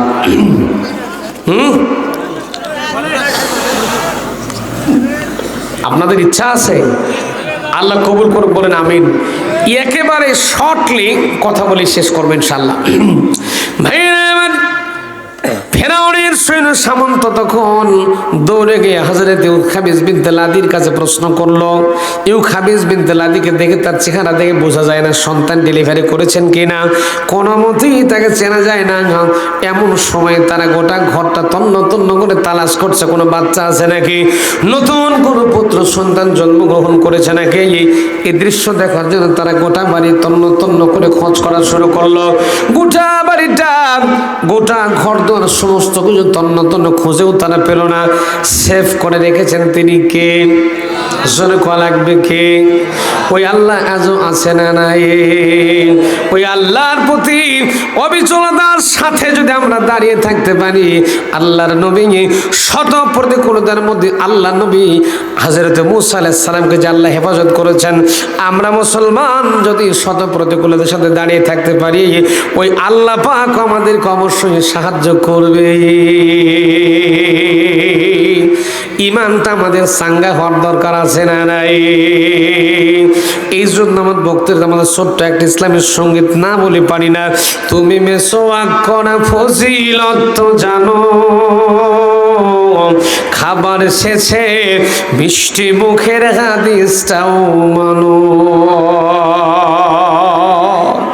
শুধু হক কথাটা উচ্চ স্বরে বলতে পারো না,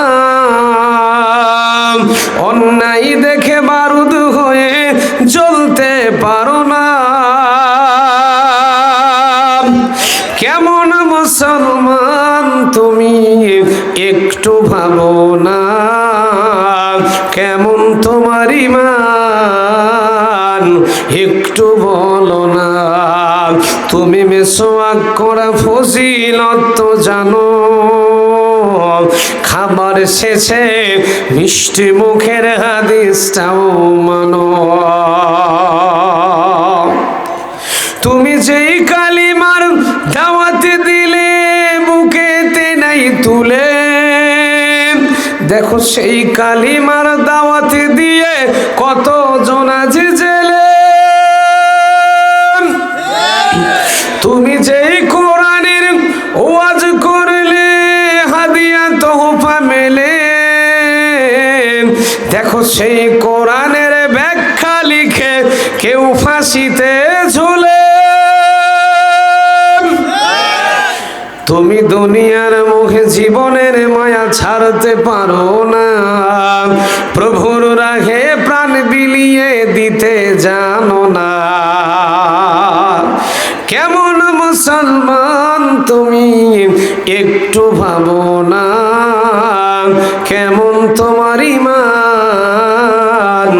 একটু বলো না। যারা দিবস জামি যাই লড়ে যায় দিন কায়েমের তরে, তুমি তাদের কেউ জঙ্গি বলো বাতিলের সুর ধরে। ফতুয়া দিয়ে উম্মার মাঝে বিভক্তি শুধু বাড়াও, নিজেকেই ভাবো হক বাকিরা ভুলেই নীতিটাই ছড়াও। তুমি ভাঙনের খেলা খেলতে জানো, গড়তে জানো না, প্রভুর রজ্জু আঁকড়ে ধরে থাকতে জানো না।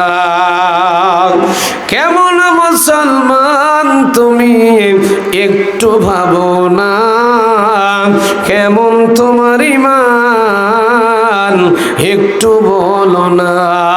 তুমি মেসওয়াক করা ফজিলত তো জানো, খাবার শেষে মিষ্টি মুখের হাদিসটাও মানো। শুধু হক কথাটা উচ্চ স্বরে বলতে পারো না, অন্যায় দেখে বারুদ হয়ে জ্বলতে পারো না। কেমন মুসলমান তুমি একটু ভাবো না, কেমন তোমার ঈমান একটু বলো না। আল্লাহু আকবার। আমার ভাইরা, যে কথা বলছিলাম, আপনারা রাজশাহীর মানুষ, এত মানুষ, আল্লাহু আকবার, আল্লাহর কোরআনের জন্য চাতক পাখির মতো বসে আছেন। আল্লাহু আকবার কোন। ঘড়ির কাঁটা কিন্তু অলরেডি 12টা 3 মিনিট, 12টার মধ্যে কিন্তু শেষ করার কথা ছিল। যাই হোক, এখন আর না বাড়াই, এখানে দোয়া করে দিন না, কি করব?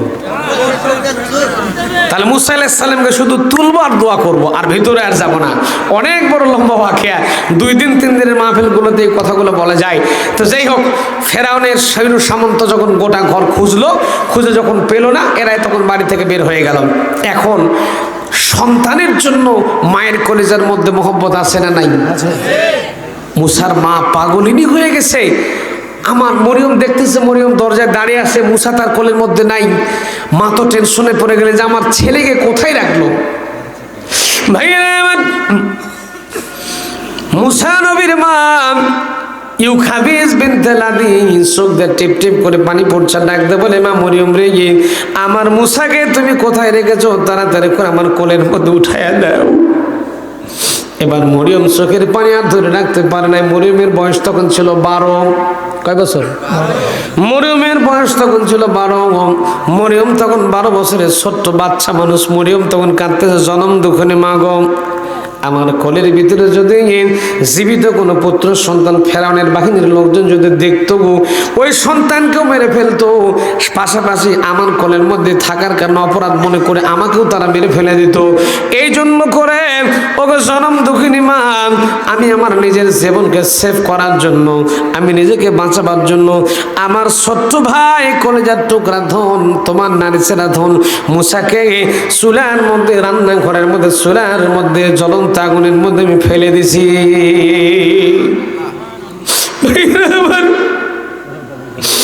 মুসার মা চিৎকার দিয়ে কান্না জুড়ে দিল। নিজের কলেজার টুকরা সন্তানের জন্য মায়ের কলেজার মধ্যে মোহব্বত আছে না নাই? আমার ভাইরা, জনম দুঃখিনী মা কিন্তু সন্তানের জন্য থাকতে পারে না।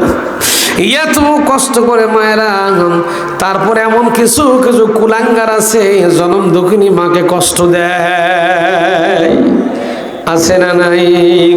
ভাইরা আমার, এবার হযরতে মুসা আলাইহিস সালামের মা ইউখাবিস বিনতে লাদি দৌড়ে গিয়ে রান্নাঘরের মধ্যে গেলেন। দৌড়ে রান্নাঘরের মধ্যে ঢুকলেন। রান্নাঘরের মধ্যে যাওয়ার পরে তিনি নজর করে দেখছেন আল্লাহর নবী মুসা নবীকে যে অবস্থায় চুলার মধ্যে ফেলে দেওয়া হয়েছে, লক্ষ্য করে দেখলেন। ইউখাবিস বিনতে লাদি লক্ষ্য করে দেখছেন আল্লাহর নবী হযরতে মুসা আলাইহিস সালাম এইরকম করে ডান হাত দিয়ে সাদত আঙ্গুলটা উঁচু করে ধরে আছে।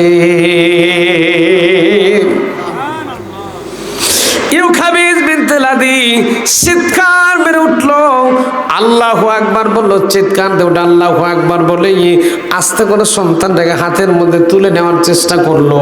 যখন হাতের মধ্যে তুলে নিলেন তিনি, আল্লাহর নবী হযরত মূসা আলাইহিস সালামের একটা গায়ের পশম, একটা গায়ের চামড়ার অংশ কিংবা পশম পরা তো দূরের কথা, যে কাপড় দিয়ে মূসা আলাইহিস সালামকে যে কাপড়ের মধ্যে পেঁচিয়ে দিয়ে জ্বলন্ত চুলার মধ্যে ফেলে দিয়েছিলেন, ওই কাপড়ের একটা সুতা পর্যন্ত পড়ে নাই। মূসা আলাইহিস সালামকে হেফাজত করলেন তিনি কে? ভাইরা আমার, আল্লাহর নবী হযরত মূসা আলাইহিস সালাম এইভাবে বড় হতে লাগলেন। 3টা মাস পর্যন্ত মূসা আলাইহিস সালাম মায়ের বুকের দুধ পান করেছিলেন। তাফসীরের মধ্যে এসেছে, হাদিস শরীফ প্রমাণ করেছে 3 মাসের মধ্যে একটা দিনের জন্য, একটা মুহূর্তের জন্য আল্লাহর নবী হযরত মূসা আলাইহিস সালাম কান্নাকাটি করে নাই।